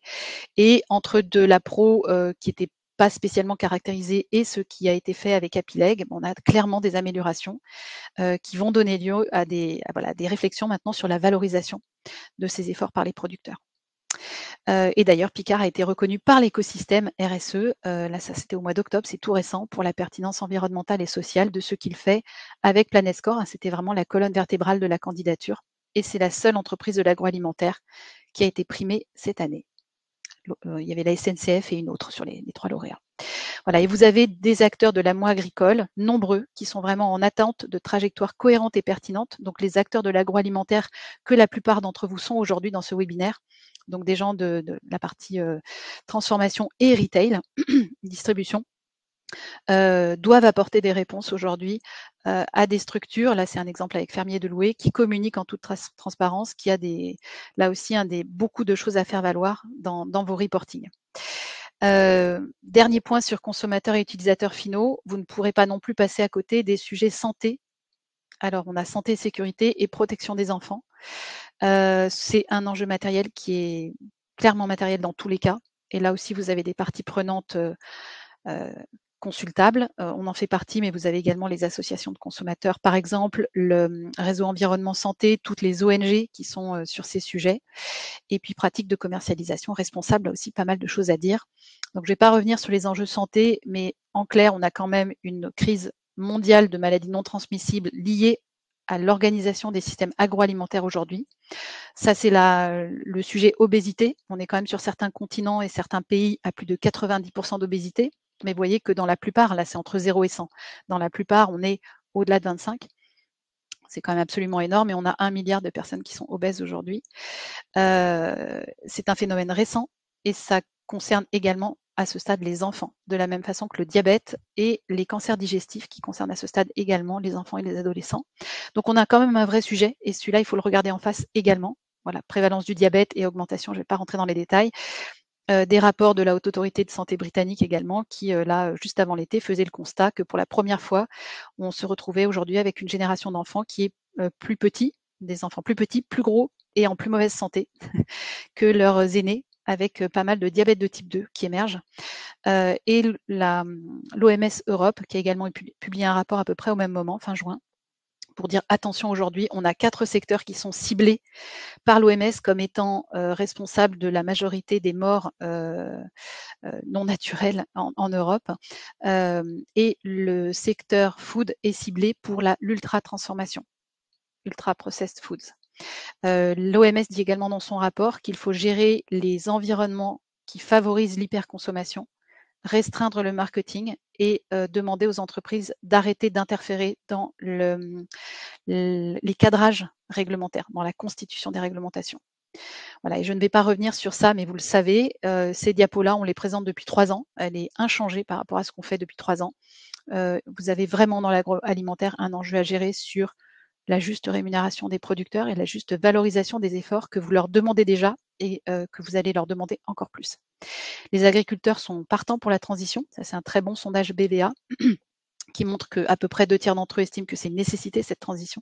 Mais plus de la moitié d'entre eux sont très préoccupés sur l'économie, sont focalisés là-dessus. Je vous invite à regarder notamment l'excellent rapport de la FNH sur ce sujet de la répartition des marges. Et donc, les entreprises ont le pouvoir à la fois d'influencer les régulations, donc for good or for bad. Donc là, attention à ce que vous faites en tant qu'acteur. Et vous avez aussi le pouvoir de gérer ces externalités sur le marché de l'agroalimentaire, les enjeux d'effondrement de la biodiversité notamment, qui sont pour nous vraiment en première ligne, mais aussi dans la CSRD. Les enjeux de santé, les enjeux de crise sociale, et avec des enjeux de coûts qui sont hors de contrôle aujourd'hui. Je pense que là, Damien nous en dira beaucoup plus là-dessus. Donc ça, c'est l'offre telle qu'elle est aujourd'hui en rayon. Il n'y a pas de montage. L'agroalimentaire est responsable de la façon dont l'offre est marketée, merchandisée, positionnée, pricée. Et cet enjeu de l'ultra-transformation est un enjeu qui maintenant est devenu inévitable en termes de ultra-transformation et santé, à la fois côté science, donc là, ce sont 2 articles tout récents dans même les sphères économiques comme The Economist et Food Navigator, et du côté des consommateurs. Là, vous avez un exemple de collectif de jeunes qui s'est monté depuis un peu plus d'1 an en Grande-Bretagne et qui est extrêmement vocal sur ce sujet. Donc, n'attendez pas d'avoir des consommateurs qui bite back sur l'ultra-transformation.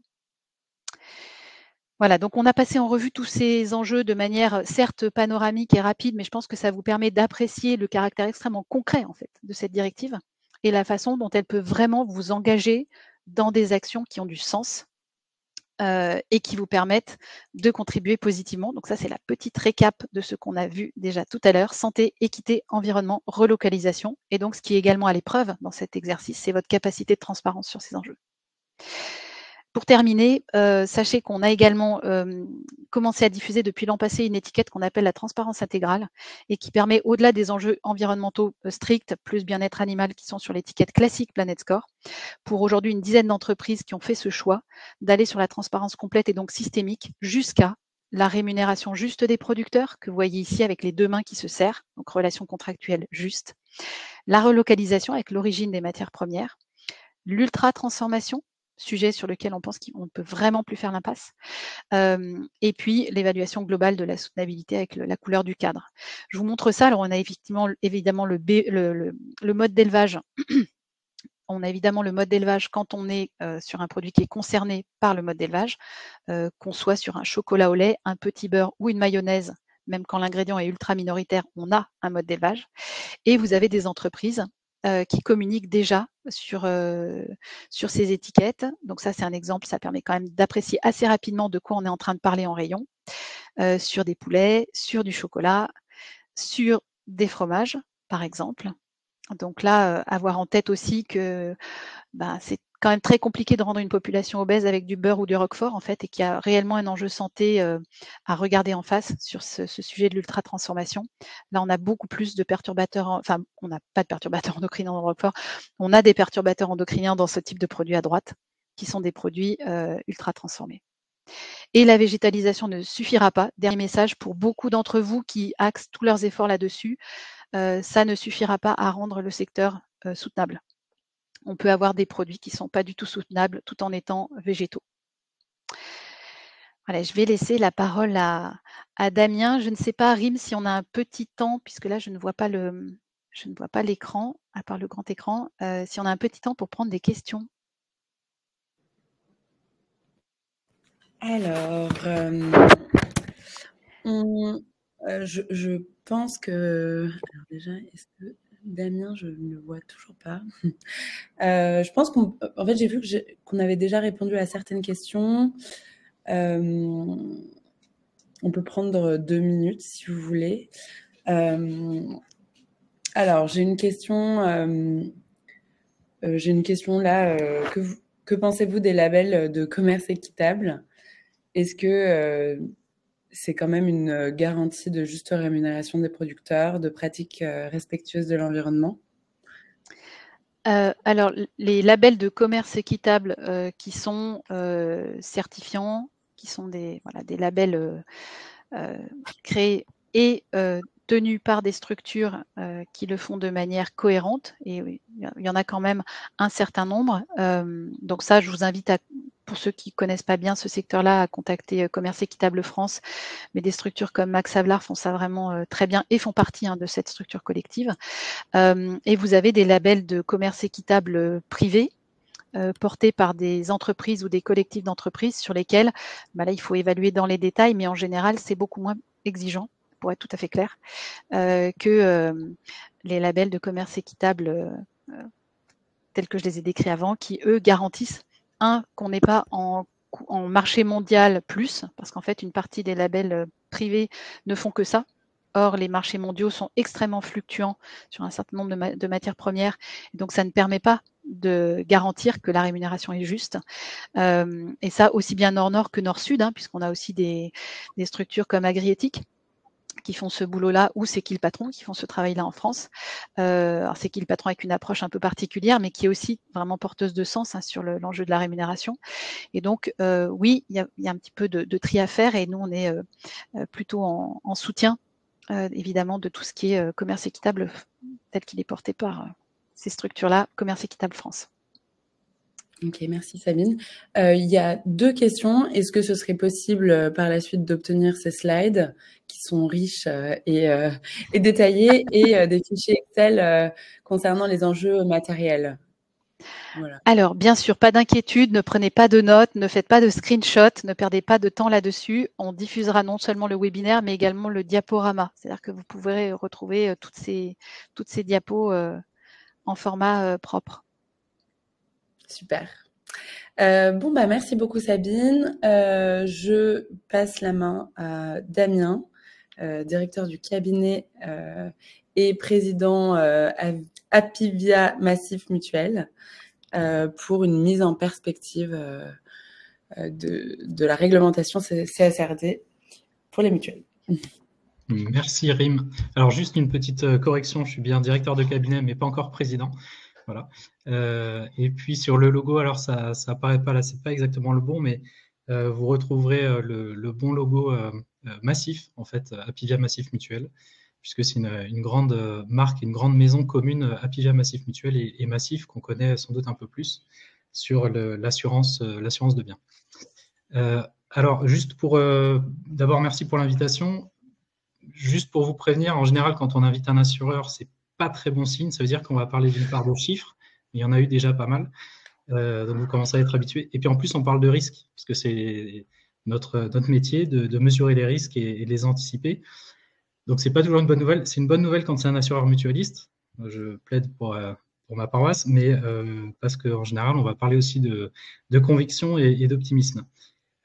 Juste un mot encore pour vous dire qu'en tant que grand groupe d'assurance, on est aussi, nous, soumis évidemment à la CSRD. Apivia Massif Mutuel, c'est la 5e mutuelle santé-prévoyance en France, qui partage un avenir commun et une histoire commune avec la Massif, donc en assurance de biens. Apivia Massif Mutuel, c'est une vraie mutuelle. Ça explique aussi ma présence ici, non lucrative, démocratique, et donc forcément engagée depuis longtemps, par essence.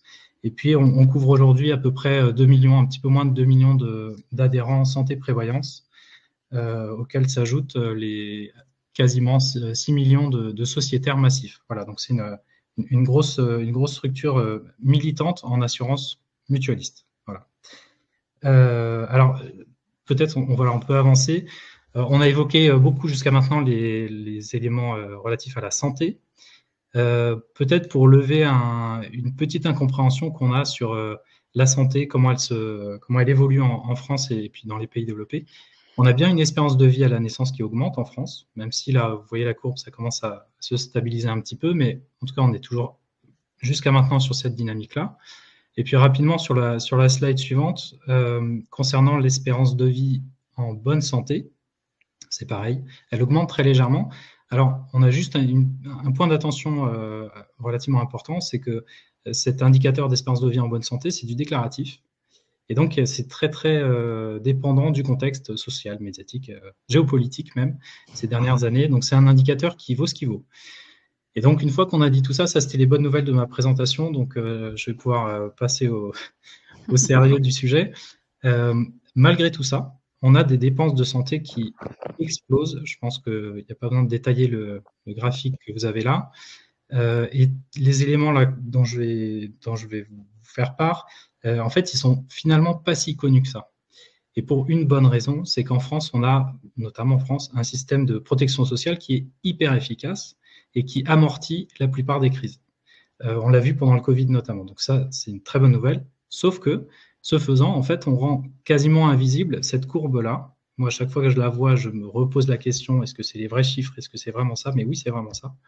Donc, on a, malgré l'espérance de vie en bonne santé et l'augmentation de l'espérance de vie à la naissance, on a des maladies qui augmentent, des dépenses de santé qui deviennent en fait ingérables.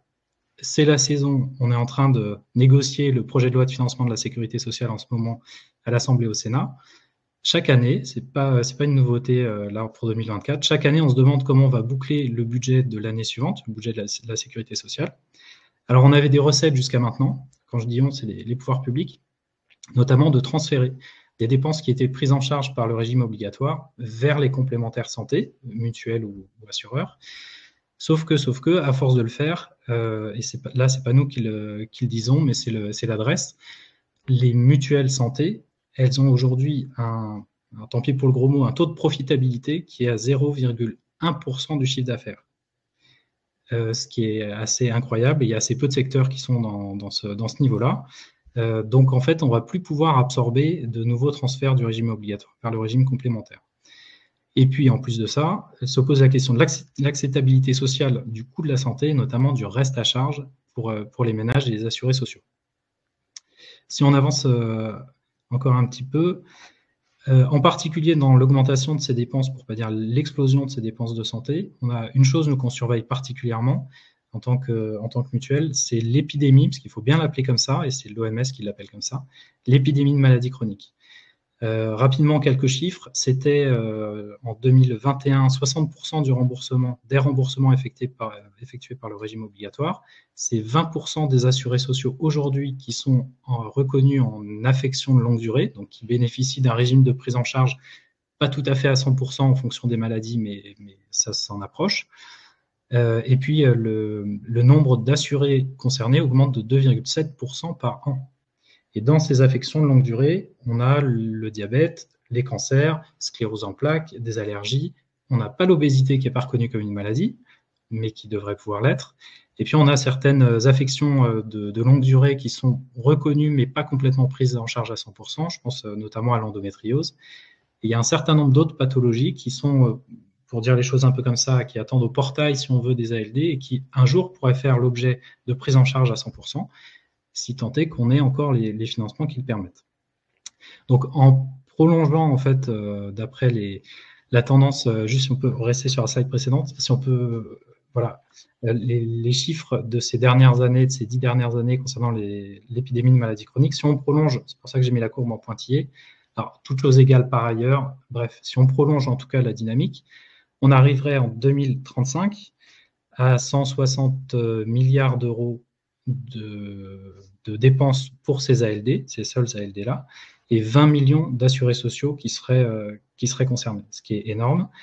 Et puis, dans cette courbe-là, on n'a évidemment pas tenu compte des accidents potentiels. Et quand je dis accident, c'est par exemple un nouveau Covid, une zoonose qui apparaîtrait, des maladies vectorielles dont on sait qu'elles vont se développer en France, etc., sachant que si on veut, il y a un matelas d'affection de longue durée en France et dans tous les pays du monde qui rend les populations encore plus sensibles, encore plus fragiles à d'éventuelles zoonoses, et c'était le cas particulièrement pour le Covid. La bonne nouvelle dans tout ça, c'est que ces ALD, c'est des maladies civilisationnelles qui sont évitables, et évidemment, dans tout ça, l'alimentation, elle joue un rôle clé, ce qu'on va voir juste après. Et justement, si on parle de déterminants de santé, ça, je pense que c'est des choses que tout le monde connaît. Alors, je ne l'ai pas sourcé, mais c'est pour donner des ordres de grandeur. Entre ces 4 grands déterminants de santé, qu'est-ce qui fait qu'on est en bonne santé. À 25%, c'est la qualité du système de santé, en bleu. À 50%, c'est l'environnement dans lequel on évolue. Pour 15%, le biologique et le génétique, avec un point d'attention sur le génétique qu'on remet progressivement à sa juste place, c'est-à-dire plutôt moins que 15%. Et puis les comportements qu'on a tendance souvent, beaucoup trop souvent, j'y reviendrai, à voir plus importants qu'ils ne sont en réalité. En tout cas, si on prend tous ces grands déterminants de santé, on voit bien, c'est les petits éléments que j'ai surlignés là, sur l'environnement chimique, sur le microbiote, l'épigénétique, les choix de consommation, l'activité physique, etc. et la nutrition. Donc, l'alimentation, elle est vraiment au cœur de ces déterminants-là. Si on avance encore. Voilà, je vous ai mis deux extraits d'un baromètre qui avait été réalisé en 2022 par Via Voice, France Info et puis la Fondation, alors c'est coupé, c'est Fondation Santé Environnement. Une question qui a été posée à un panel. Alors à gauche, vous avez des Français lambda, et puis à droite, c'est des professionnels du médico-social. Donc selon vous, quels éléments liés à l'environnement pourraient entraîner à l'avenir des conséquences négatives sur votre état de santé? Et je vous ai encadré la consommation de produits alimentaires transformés. Voilà, c'est un petit indicateur. Et puis sur la question suivante, toujours dans le même baromètre, si on peut avancer, voilà. Pour chacun des domaines suivants, seriez-vous prêt à modifier vos habitudes, votre comportement pour faire reculer l'impact négatif de l'environnement sur votre santé? Et là, en jaune, c'est tout ce qui concerne potentiellement vos activités et l'alimentation. Donc, on vous enverra le détail. Je ne sais pas si c'est très lisible là, mais voilà. Alors, peut-être quelques réflexions pour finir. On peut se poser la question, au-delà de la dynamique de coût de la santé que j'ai évoquée précédemment, de tous les effets négatifs, en tirant vraiment tous les fils du système curatif et en fait réparatif dans lequel on est. Je pensais notamment à un sujet qu'on a évoqué tout à l'heure autour de l'antibiorésistance. On a publié un rapport avec Futurib il y a quelque temps sur le risque santé-environnement à 2040, qui est accessible en ligne, que vous pourrez consulter, et qui évoque à terme une antibiorésistance qui serait à l'origine de 10 millions de morts par an dans le monde en 2050. Donc ça doit aussi nous faire réfléchir. Un autre sujet qui nous intéresse, mais vous vous en doutez un peu plus, est-ce que la vocation de la sécurité sociale et des mutuelles, c'est d'absorber les externalités négatives des industries? C'est-à-dire, une fois qu'on a dit qu'il y avait des ALD qui exposent une épidémie de maladies chroniques, il faut se poser la question de ce qui les crée. Et en l'occurrence, nous, ce que je vous disais tout à l'heure, en tant que mutuelle régime complémentaire, on absorbe, mais finalement, c'est plus possible. Je le dis comme ça, que ce soit d'ailleurs en santé ou plus largement sur la question de l'assurabilité, c'était ma petite piste de réflexion suivante, sur l'assurabilité du monde de demain, mais en fait déjà du monde d'aujourd'hui, on a quand même de vrais doutes. Est-ce qu'on va pouvoir continuer à assurer le risque santé, sachant que, encore une fois, si on tire le fil de ces ALD, c'est même plus un aléa, parce que quand on a 20% des assurés qui sont en ALD en 2035, et encore, on ne parle que des ALD, mais pas d'autres maladies chroniques qui ne sont pas reconnues ALD, qu'est-ce qui reste de nos mécanismes d'assurance et de mutualisation du risque? Voilà, c'est une vraie inquiétude.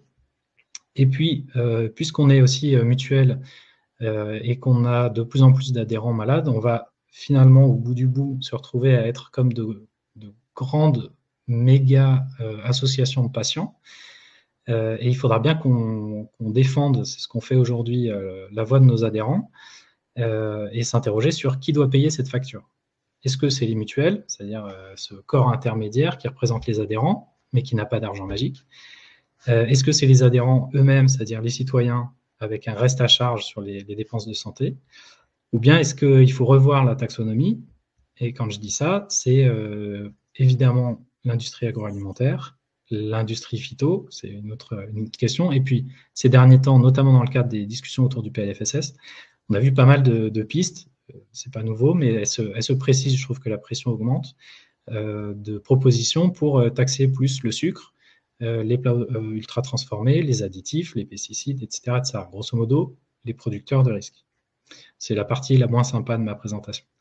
Et puis pour finir, on a un sujet autour de la prévention, parce que tout le monde, et nous les premiers, Tout le monde a envie de parler de prévention aujourd'hui face à tous ces risques-là.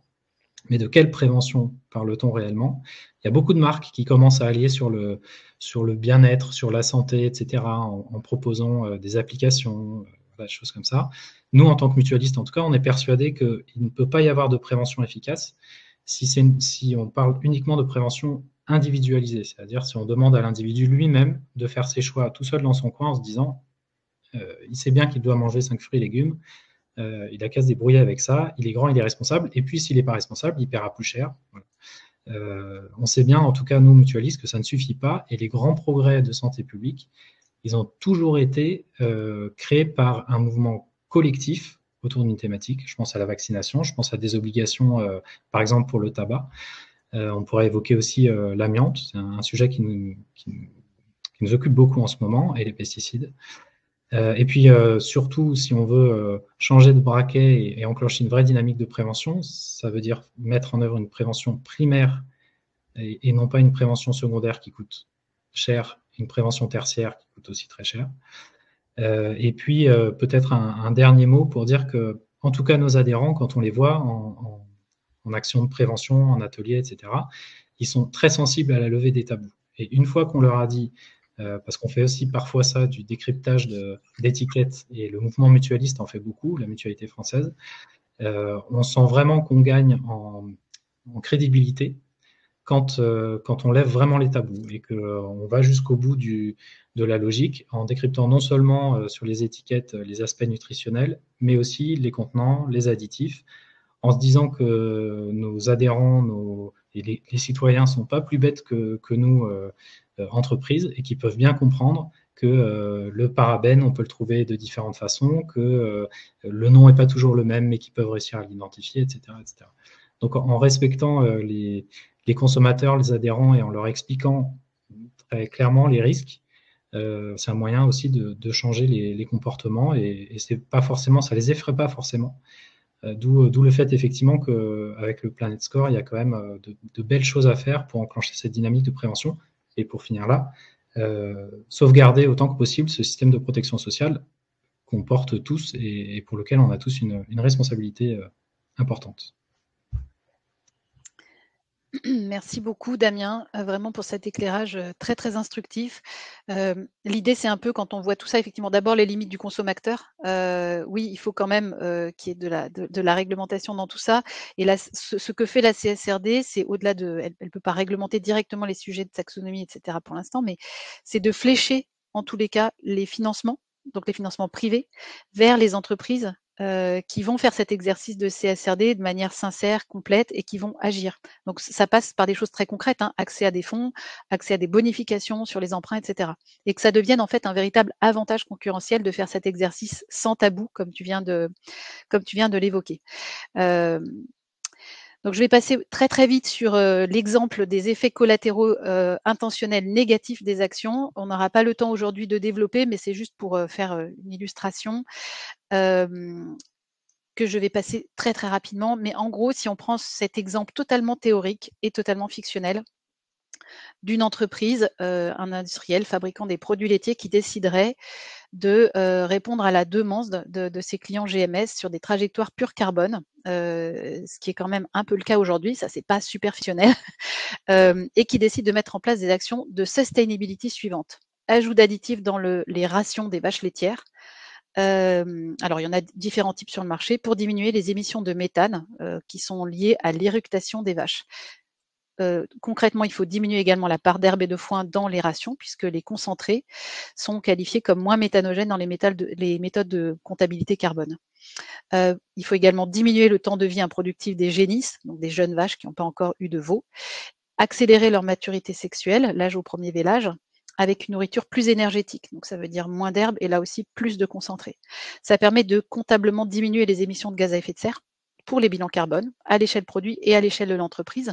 Si l'entreprise, ce qui est souvent le cas, souhaite rester dans une démarche d'augmentation de ses volumes de production, elle va intensifier encore davantage la production en augmentant encore les concentrés par rapport à l'herbe et au foin, ce qui améliore encore le bilan carbone. Donc vous voyez là, c'est pour ça que je disais au début, attention au tunnel carbone, parce qu'on peut faire des choses assez terribles avec ces ajouts d'additifs, pour information, il faut les administrer à peu près toutes les 4 heures. C'est incompatible avec le pâturage, parce que vous n'allez pas courir derrière les vaches au champ pour leur faire manger les additifs en question. Ça provoque une digestion altérée. Je ne vais pas rentrer aujourd'hui dans le métabolisme digestif des vaches, mais si elles émettent du CH4, c'est pour neutraliser l'hydrogène qui est ultra corrosif. Donc globalement, ça a un impact sur le bien-être animal par l'absence de pâturage, par la digestion altérée. Ça a un impact sur la longévité des vaches, qui est bien renseignée, sur leur santé. Les réductions de méthane ne sont pas pérennes en prime, avec le microbiote intestinal de la vache s'adapte. Très aléatoire et non contrôlable, ce qui fait que les allégations nous semblent quand même un peu ténues. Et en plus, on a des risques de certains de ces additifs dans ce qui sort ensuite en produits consommables par les consommateurs. Donc, je vous invite à lire ce très bon résumé qui est fait par le panel international sur le méthane lié à l'élevage. L'arrêt du pâturage, ça veut dire aussi 100% bâtiment. Les prairies deviennent inutiles. Elles sont retournées pour produire des céréales qui sont destinées à nourrir les animaux. Ces retournements occasionnent des oxydations massives des sols, donc avec lessivage de nitrates, eutrophisation, qui sont actuellement très bien renseignées, notamment par les agences de l'eau, par exemple sur le bassin Loire-Bretagne, puisqu'on est dans cette dynamique-là aujourd'hui sur certains territoires, malheureusement. Donc on a vraiment des eutrophisations fortes dans le cadre de passage de systèmes laitiers à culture arable, relargage de CO2 et de protoxyde d'azote, d'autant plus important que les prairies étaient anciennes. Les prairies étant en moyenne en plus beaucoup moins traitées que les cultures annuelles, et elles permettent de produire de l'alimentaire, et de l'alimentaire de qualité, puisqu'on est sur des élevages, des ruminants. Elles sont également rarement irriguées, ce qui n'est pas forcément le cas des cultures arables qui viennent les remplacer. Donc la situation environnementale et biodiversité est aussi dégradée de ce point de vue. Pour terminer, cette intensification peut s'accompagner de difficultés. La productivité des vaches augmentant en termes de litrage, les mammites et le recours aux antibiotiques peut également augmenter. La durée de vie et le nombre de lactations avant la réforme est en général diminué, ce qui rend en fait la durée productive plus faible.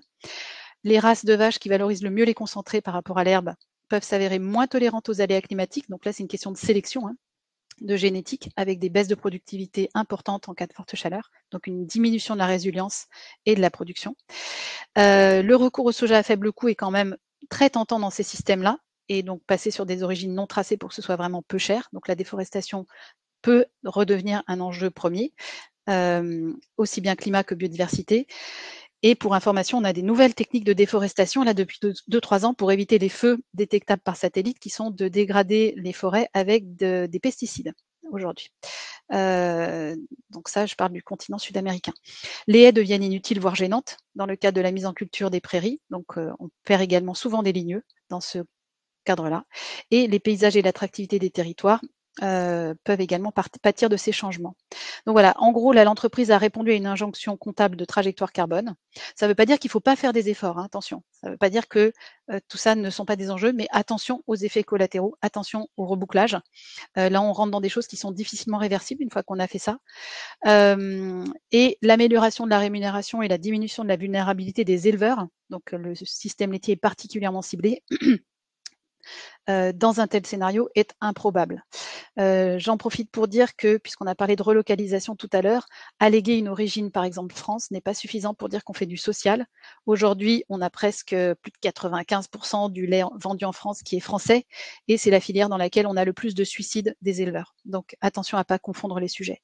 Et en tous les cas, cette stratégie va connaître à court terme quelques années un terme, parce qu'une fois l'intensification poussée au maximum, pour continuer sur une trajectoire carbone comptable pour satisfaire les demandes, il va falloir diminuer les volumes. Et ce sera la seule solution, ce qui est souvent peu compatible avec une stratégie d'efficience et d'économie d'échelle. Donc là, c'est aussi important quand on fait de la CSRD de réfléchir à des trajectoires qui soient tenables sur le long terme. Et l'absence de réflexion sur les métriques, et là je ne vais malheureusement pas rentrer dans les détails aujourd'hui, mais je vous invite à aller regarder un post que j'ai écrit là-dessus et qui montre que quand on veut vraiment réfléchir sur les enjeux carbone, on peut faire des choses extrêmement vertueuses en élevage. Donc attention à ne pas shamer sans raison valable vraiment sur des métriques qui ne sont pas correctes, des élevages qui peuvent être extrêmement vertueux pour le climat, notamment par l'accélération du stockage profond de carbone dans les sols quand les prairies sont pâturées, et exclusivement quand elles sont pâturées. Ça, c'est une publication de l'université de Yale cette année. Et si on veut reprendre la vision d'ensemble sur le sujet climat, même si ce n'est pas le tunnel dans lequel il faut rentrer, comme c'est essentiellement les ruminants qui sont aujourd'hui ciblés par les trajectoires carbone dans l'agroalimentaire, une fois de plus sur des métriques qui sont contestables.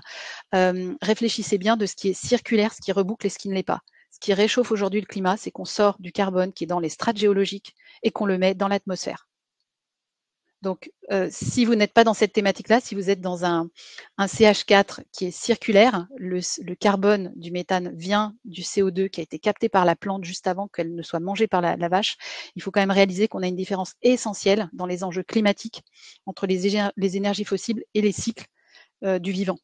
Voilà, donc je vous invite à aller regarder ça. Je ne rentre pas plus dans les détails aujourd'hui, mais également, sachez pour les entreprises que la valorisation consommateur, quand vous devrez expliquer ce que vous faites, en transparence sur votre trajectoire pour faire entre guillemets mieux pour l'environnement, risque de rencontrer pas mal de défiance et également de rencontrer des risques réputationnels qu'il faut inclure dans la réflexion stratégique de la CSRD. Voilà. Et donc, voilà le genre de choses, pour information, avec ce type de métrique carbone qu'on voit aujourd'hui arriver chez les distributeurs en France avant Noël. Il n'est pas certain qu'on améliore et l'environnement et la santé avec ce type de produit. Donc réfléchissez système. Le problème, nous on n'a pas d'enjeu filière, on parle des vaches comme on pourrait parler du reste, mais c'est pas le produit ou la production, c'est comment elle est faite. Et ça n'est pas pour nier le climat. Ce que je vous dis est également porté par des climatologues du GIEC. Donc on sait qu'il y a un enjeu, mais il faut le gérer proprement et justement éviter de se focaliser sur les sujets qui n'en sont pas et d'avoir ce type de message donné à la production et aux producteurs aujourd'hui, qui est que les pires produits seraient les agneaux à l'herbe, par exemple. Mais on aura le même type de sujet sur le végétal, donc ça n'est bon pour personne. Voilà, je passe très rapidement sur tout ça et je donne la parole à Benoît, donc le président de la Fondation Une santé durable pour tous, qui nous a rejoint pour nous donner ses éclairages également sur ces sujets. Benoît, la parole est à toi. Merci Sabine, très heureux de pouvoir, je dirais, élargir les horizons, même s'ils sont déjà très larges puisque Planescore est européen. Alors, une ou deux diapositives pour vous présenter ce que soutient cette fondation. En fait, c'est un forum international qui s'est lancé pendant le confinement. Nous avions le temps de discuter, de réfléchir, et donc il part de la science, de différents scientifiques, français, européens, internationaux, qui ont bien sûr pris cette prise de conscience des silos et souhaité, tout en respectant la diversité des disciplines et donc leur précision, leur verticalité, travailler l'horizontale. Voilà, donc on a lancé ce forum. J'étais à l'époque le président du Centre français des fonds et fondations, et donc on a créé avec, je dis on parce que tout ça est très collectif, avec quelques fondations, la Fondation Carasso, Fondation de France, Fondation S, la Fondation SNCF aussi, qui nous amène un mécénat de compétences conséquent pour nous, Fondation Veolia. Elles ont pu amener des moyens pour soutenir ce forum. Et qui a, alors on peut passer à la diapositive suivante parce que le temps est limité maintenant, mais on voit sur la diapositive suivante qu'on a des groupes de travail internationaux. Je ne sais pas si c'est vous qui passez la diapositive. Voilà. Alors, tout ça pour rappeler qu'on est bien sûr dans One Sustainable Health, veut dire les ODD à 2030 avec l'approche One Health qui n'est pas nouvelle. Cette approche One Health, elle est très ancienne. Elle était d'une façon classique, sans frontières, plutôt entre la médecine humaine et la médecine vétérinaire, la santé humaine animale, et on l'a élargi ensemble avec ces scientifiques et ces experts, ces praticiens, à l'environnement, climat, biodiversité, je dirais même l'urbanisme, même les choix économiques, tout ce qui finalement va avoir un impact sur le vivant, d'une façon générale. Voilà, donc on a eu des groupes de travail internationaux qui ont publié une déclaration. On a à peu près 150 partenaires, donc il n'y a pas tous les logos ici, bien sûr Planescore en fait partie. On a un conseil scientifique très international, des nouveaux working groups pour un nouveau biennium de 2 ans qui cheminent, et où bien sûr ces questions d'alimentaire, de système alimentaire, de nutrition, de microbiote, de microbiome du sol à nos intestins, tout ça est présent. Alors la diapositive suivante, pour vous partager ce qui a été mis notamment, des extraits dans la déclaration OSH Forum que vous trouvez sur le site internet, on retrouve tout simplement des points évoqués ici, que les systèmes alimentaires reflètent l'interdépendance entre santé animale, humaine et environnementale, la qualité des aliments que nous consommons, la santé des animaux qui sont impliqués dans la production, la durabilité des pratiques agricoles. Tout ça, ça a un impact direct et indirect sur notre santé humaine. La transformation des systèmes alimentaires, dans une perspective One Health, peut réduire les risques de zoonose, puisque les animaux, pour leur mémoire, nous amènent à peu près 75% de zoonose infection. Un élevage bien sûr plus sûr, durable, et notamment en limitant les risques antimicrobiens, les antibiotiques. Aussi, bien sûr, la sauvegarde de la biodiversité alimentaire et des connaissances autochtones. Cela est pour nous un rôle central pour une alimentation équilibrée, nutritive des humains, mais des animaux aussi. Hein. On sait qu'on peut éviter de faire venir de la nourriture pour les animaux de l'autre bout du monde, alors qu'on peut la produire chez nous, ici, localement, avec des choses qui sont très bonnes nutritivement pour les animaux, pour les bovins notamment. Donc, d'intégrer ces possibilités-là, variété d'espèces végétales et animales dans notre alimentation, et donc pour la santé humaine et des écosystèmes, avoir des régimes alimentaires diversifiés pour combattre les formes de malnutrition, de sous-nutrition parfois, et des maladies qui y sont liées. Donc, nous, les experts pensent que la santé publique devrait être une priorité dans l'ensemble de la chaîne alimentaire, production, transformation, emballage, distribution, tout ça on l'a évoqué. La compréhension mutuelle entre les acteurs de systèmes alimentaires et des systèmes de santé est vitale. Là, par contre, elle fait défaut. Et donc, pour ça que nous appuyons ce qui est dit aujourd'hui et nous remercions Planet-Score de cette invitation, parce que ces derniers points, c'est des stratégies de communication, d'information qui permettent d'orienter les choix alimentaires vers des régimes plus optimaux pour la nutrition et la santé de tous. Alors, voilà, il nous faut, en premier point, pour répondre à cette question, intégrer la préservation de la biodiversité dans les actions, une diversité nutritionnelle dans les aliments, limiter l'antibiorésistance, avoir une agriculture respectueuse des écosystèmes pour le vivant globalement, les sols et le vivant, promouvoir des régimes alimentaires bien sûr durables, production locale, protéines végétales, et puis l'information. Et c'est notamment ce que fait, entre guillemets, Planet-Score et que nous encourageons, comme je l'ai évoqué. La dernière diapositive, enfin l'avant-dernière, c'est bien sûr, on le sait, nous avons besoin dans nos sociétés de tous. Donc, c'est pas un truisme, parce que c'est pas simple de travailler, mais il faut encourager ces partenariats publics et privés. Ça fait partie des ODD, le 17e, de travailler ensemble, parce que chacun a une partie de la solution ou une partie du problème, puisque c'est nos impacts humains aussi qui sont responsables de ce qui va marcher ou dysfonctionner. Alors, j'ai évoqué les enjeux AMR, les résistances, la SASRD, effectivement, c'est une approche, on vient de le voir, très intéressante. Il faut le voir comme une opportunité de répondre à ces enjeux. Effectivement, il faut se former, il faut pratiquer, il faut avancer, mais c'est une vraie opportunité avec cette double matérialité qui a été évoquée. Et puis, voilà, nous soutenons cette initiative parce que, vous voyez, c'était ce que nous avions l'an dernier dans la conférence en 2023 à Lyon comme affiche, de relever ensemble les défis. Nous avons eu cette année une conférence à Dakar, nous étions invités puisque voilà, c'est un forum international par la ministre d'État, l'ancienne ministre de la Santé, et nous revenons à Lyon début juillet, le 30 juin, 1er juillet en fait, et nous invitons bien sûr Planet-Score et tous ses partenaires à être présents pour pouvoir progresser sur ces questions-là. Donc le message, c'est ce que fait Planet-Score va pouvoir inspirer aussi et s'associer beaucoup plus largement, puisque vous voyez à travers ces experts dans le forum que nous réfléchissons pour faire des préconisations, partager des bonnes pratiques et influencer nos politiques publiques et nos politiques privées, l'argent des fondations, des entreprises aussi qui doivent faire des choix à ce niveau-là. Voilà. Merci infiniment, Benoît. C'était extrêmement clair. Dans la diffusion du webinaire et du diaporama, nous vous mettrons également les contacts de la Fondation, notamment pour tout ce qui concerne... diapo avec ça, justement. La diapo d'après. Non, je vois qu'il y a... Ah bon, donc voilà, pour tout ce qui est autour de l'événement à Lyon, qui a lieu fin juin, c'est ça, hein, fin juin, tout début juillet.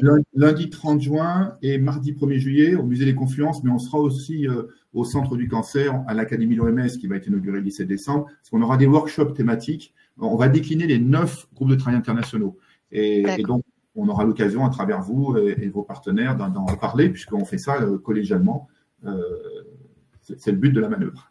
D'accord. Donc, vous aurez on va rediffuser les coordonnées de Lauriane qui travaille avec Benoît pour avoir tous les renseignements utiles et vous intéresser à ce très bel événement qui a lieu en France donc fin juin l'an prochain. Et vous le voyez, l'intérêt aussi avec les témoignages que vous avez là, et celui de Benoît est également une très bonne illustration de ça, la capacité des acteurs de la société civile experte à construire du dialogue, à construire de la vision long terme et à faire des coalitions pour avancer collectivement. Alors c'est intéressant que Damien évoquait la question des tabous, mais voilà, cette diapo, c'est aussi une diapo qui existait avant. C'est vraiment un de nos karmas, c'est de dire il faut juste regarder les sujets en face.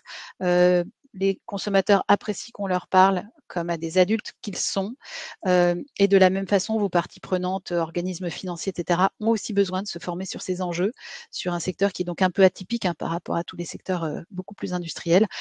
Et donc, on a vraiment collectivement un enjeu à avancer sur la non-silotage et la levée des tabous. Voilà, sachez simplement, ça c'est juste une illustration, que des entreprises nous ont déjà demandé de commencer à visualiser des trajectoires, par exemple sur Biodiff Climat, mais on en a d'autres, prorata de la taille des marques, business units, fournisseurs, etc.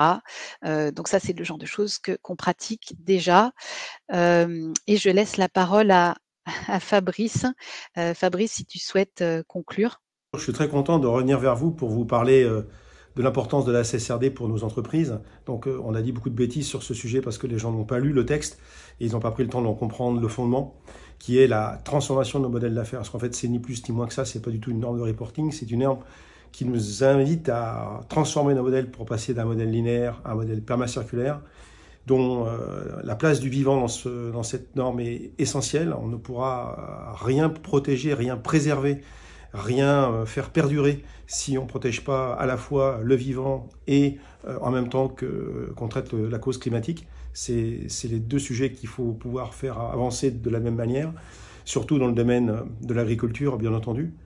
Et j'invite tous les internautes, tous ceux qui nous suivent et tous ceux qui regarderont cette vidéo à regarder cette réglementation comme une chance finalement. Une chance pour toutes les entreprises qui prendront le temps de la comprendre et qui prendront le temps d'y apporter des réponses pragmatiques, parce qu'on a besoin vraiment de réconcilier le monde des affaires avec les limites planétaires. Et le Planet Score est vraiment le référentiel le plus adapté dans votre domaine. Il faut absolument l'utiliser parce que c'est juste le meilleur. Je vous remercie beaucoup. On a respecté le timing, mais si on a une ou deux questions maintenant, on peut les prendre. Rim, je te laisse la main pour ça. Alors, j'ai l'impression que la majorité des questions ont été répondues par les intervenants par texte. Il y a une question. Avez-vous évoqué les services agrosystémiques et comment intégrer ce paiement dans les business models des grandes entreprises IAA? Est-ce que l'un de vous veut répondre? C'est la seule question qui n'a pas été... Alors déjà, première chose, merci beaucoup aux intervenants d'avoir répondu au fur et à mesure aux questions. Merci également aux très nombreux participants, puisqu'on a eu plus de 380 inscrits pour ce webinaire. Donc ça veut dire qu'il y a un vrai appétit pour se saisir de ces enjeux, comprendre la CSRD, en faire vraiment un outil pour avancer et voir un outil vraiment davantage concurrentiel. Et nous, on plaide pour ça, que les entreprises se positionnent sur le marché avec cet outil. Sur la question des PSE, c'est un sujet qui est, alors qui n'est pas dans la CSRD, mais qui peut faire partie du reporting CSRD pour les acteurs de l'agroalimentaire qui utilisent ces dispositifs. Donc ça, je pense qu'on ne peut pas aller beaucoup plus loin sur ce sujet aujourd'hui, mais en tous les cas, ça fait partie de la boîte à outils des actions qui permettent de reporter positivement sur les différents enjeux et notamment les enjeux biodiversité qu'on a évoqués tout à l'heure. Merci Sabine. Eh bien, je pense que c'est la fin. Merci beaucoup à toutes et à tous. Et à bientôt. Merci beaucoup. Très bonne journée et à bientôt.